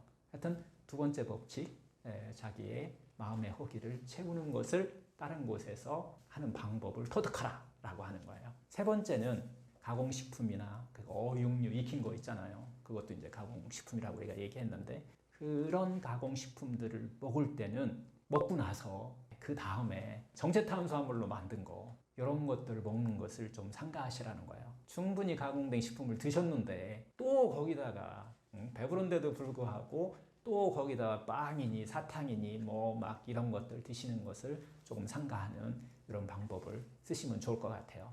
즉 가공식품을 드실 때는 영양소의 균형을 맞추기 위해서 생채소와 특히 생채소를 제가 많이 보내요. 다양한 양념류도 마늘이라든가 양파라든가 뭐 이런 것들이 있잖아요. 이런 것들을 하여튼 먹을 수 있으면 같이 좀 먹어서 영양소의 균형을 좀 맞춰주시면 우리 몸에서 악액질로 작용하는 것들을 최소한도로 줄일 수 있다라고 하는 거예요. 하여튼 이때는 여러분들 특히 뭐 고기 같은 이 어육류, 특히 이제 닭고기, 돼지고기, 소고기 이런 것들을 드실 때는 익힌 채소류보다는, 불에 익힌 채소류보다는 생 것을 쓰시는 것을 권장해 드려요. 그러면 상당히 영양소의 균형을 맞출 수가 있어요. 소화기 계통도 훨씬 더 편하기도 하고 뭐 이렇게 할 수 있기 때문에 이때 생채소, 익히지 않은 생채소를 같이 드시는 것도, 이것도 하나의 가공식품을 드실 때 하나의 규칙으로 삼으시면 좋을 것 같아요. 이렇게 해서 여러분들이 만약에 저녁에 고기나 뭐 이런 것들을 드시게 될 때 이렇게 우리가 생채소를 같이 충분히 드시고 정제탄수화물을 피하시면은 정말 아침에 몸의 변화를 여러분들이 상쾌한 몸의 변화를 아마 느낄 수 있지 않을까. 이건 뭐 임상에서 수없이 우리가 경험하는 거니까요. 특히 입이 쓰신 분, 입이 텁텁하신 분, 아침에 일어나면 이런 분들은 아마 바로 효과를 보지 않을까 이런 생각도 듭니다. 깜짝 놀랐어요, 저도. 와, 이거 안 했으면은 저 혼자 막 떠들었을 분 봤어요.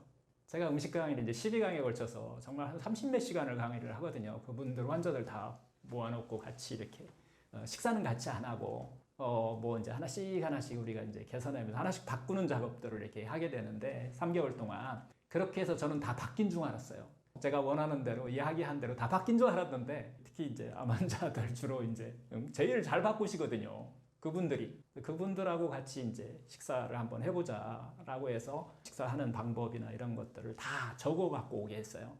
이때는 제가 식단을 다 당연히 밥상을 차려드립니다. 직접 제가 차려서 저하고 같이 먹게 되는데, 같이 먹다 보니까 와, 이게 제가 이야기한 대로가 아니에요. 자기 생각대로 하고 있더라 라고 하는 것을 발견했어요. 그리고 나서 이 식사법을 한번 하고 났더니 그분 이야기가 10년 동안 공부한 것보다 한 번 이렇게 같이 식사하니까 이제 뭔지 알겠다. 결국은 제가 음식법을 이야기하면서 이 음식법은 노력해서 되는 문제가 아니고 그냥 생활 속에서 자연스럽게 이루어지는 것이 핵심 포인트거든요. 그런데 대부분 사람들이 더 좋은 걸 막 찾아서 노력하려고 하고 있더라. 지식으로 뭐 이런 것들을 제가 봤어요. 한번 식사하고 나니까 그분들이 하시는 말씀이 이제 음식에 대해서는 자기가 걱정을 안 해도 되겠다. 그렇게 하고 나서 뒤에 1개월, 2개월 지나고 나니까 이제는 생활 속에서 정말 그냥 한다 그렇게 재밌게 하고 있다. 온 가족이 다 바뀌었다. 이런 변화가 일어났다는 이야기들을 제가 듣게 되는데요. 같이 한번 식사하는 이런 시간 좀 가졌으면 좋겠다라는 생각을 해요. 이 자연치유건강법이라고 하는 것을 제가 병원을 하고 있지만 병원 없는 세상이라고 하는 이런 이야기를 하는데요. 이 본뜻에 대해서 조금 이해를 하고 들어주셨으면 좋겠어요. 이게 자기 생각대로 들으시면 자기 식대로 또 이것을 이해하고 실천하지 않을까라는 생각이 드는데요. 저하고 같이 계속해서 이 생활 습관을 좀 바꾸는, 우리 생각을 조금 건강하게 좀 바꾸는 것까지 같이 이렇게 진행될 수 있도록 하셨으면 감사하겠고요. 뭐 어려운 이야기인지는 모르겠지만은 이렇게 잘 들어주셔서 너무 감사드립니다.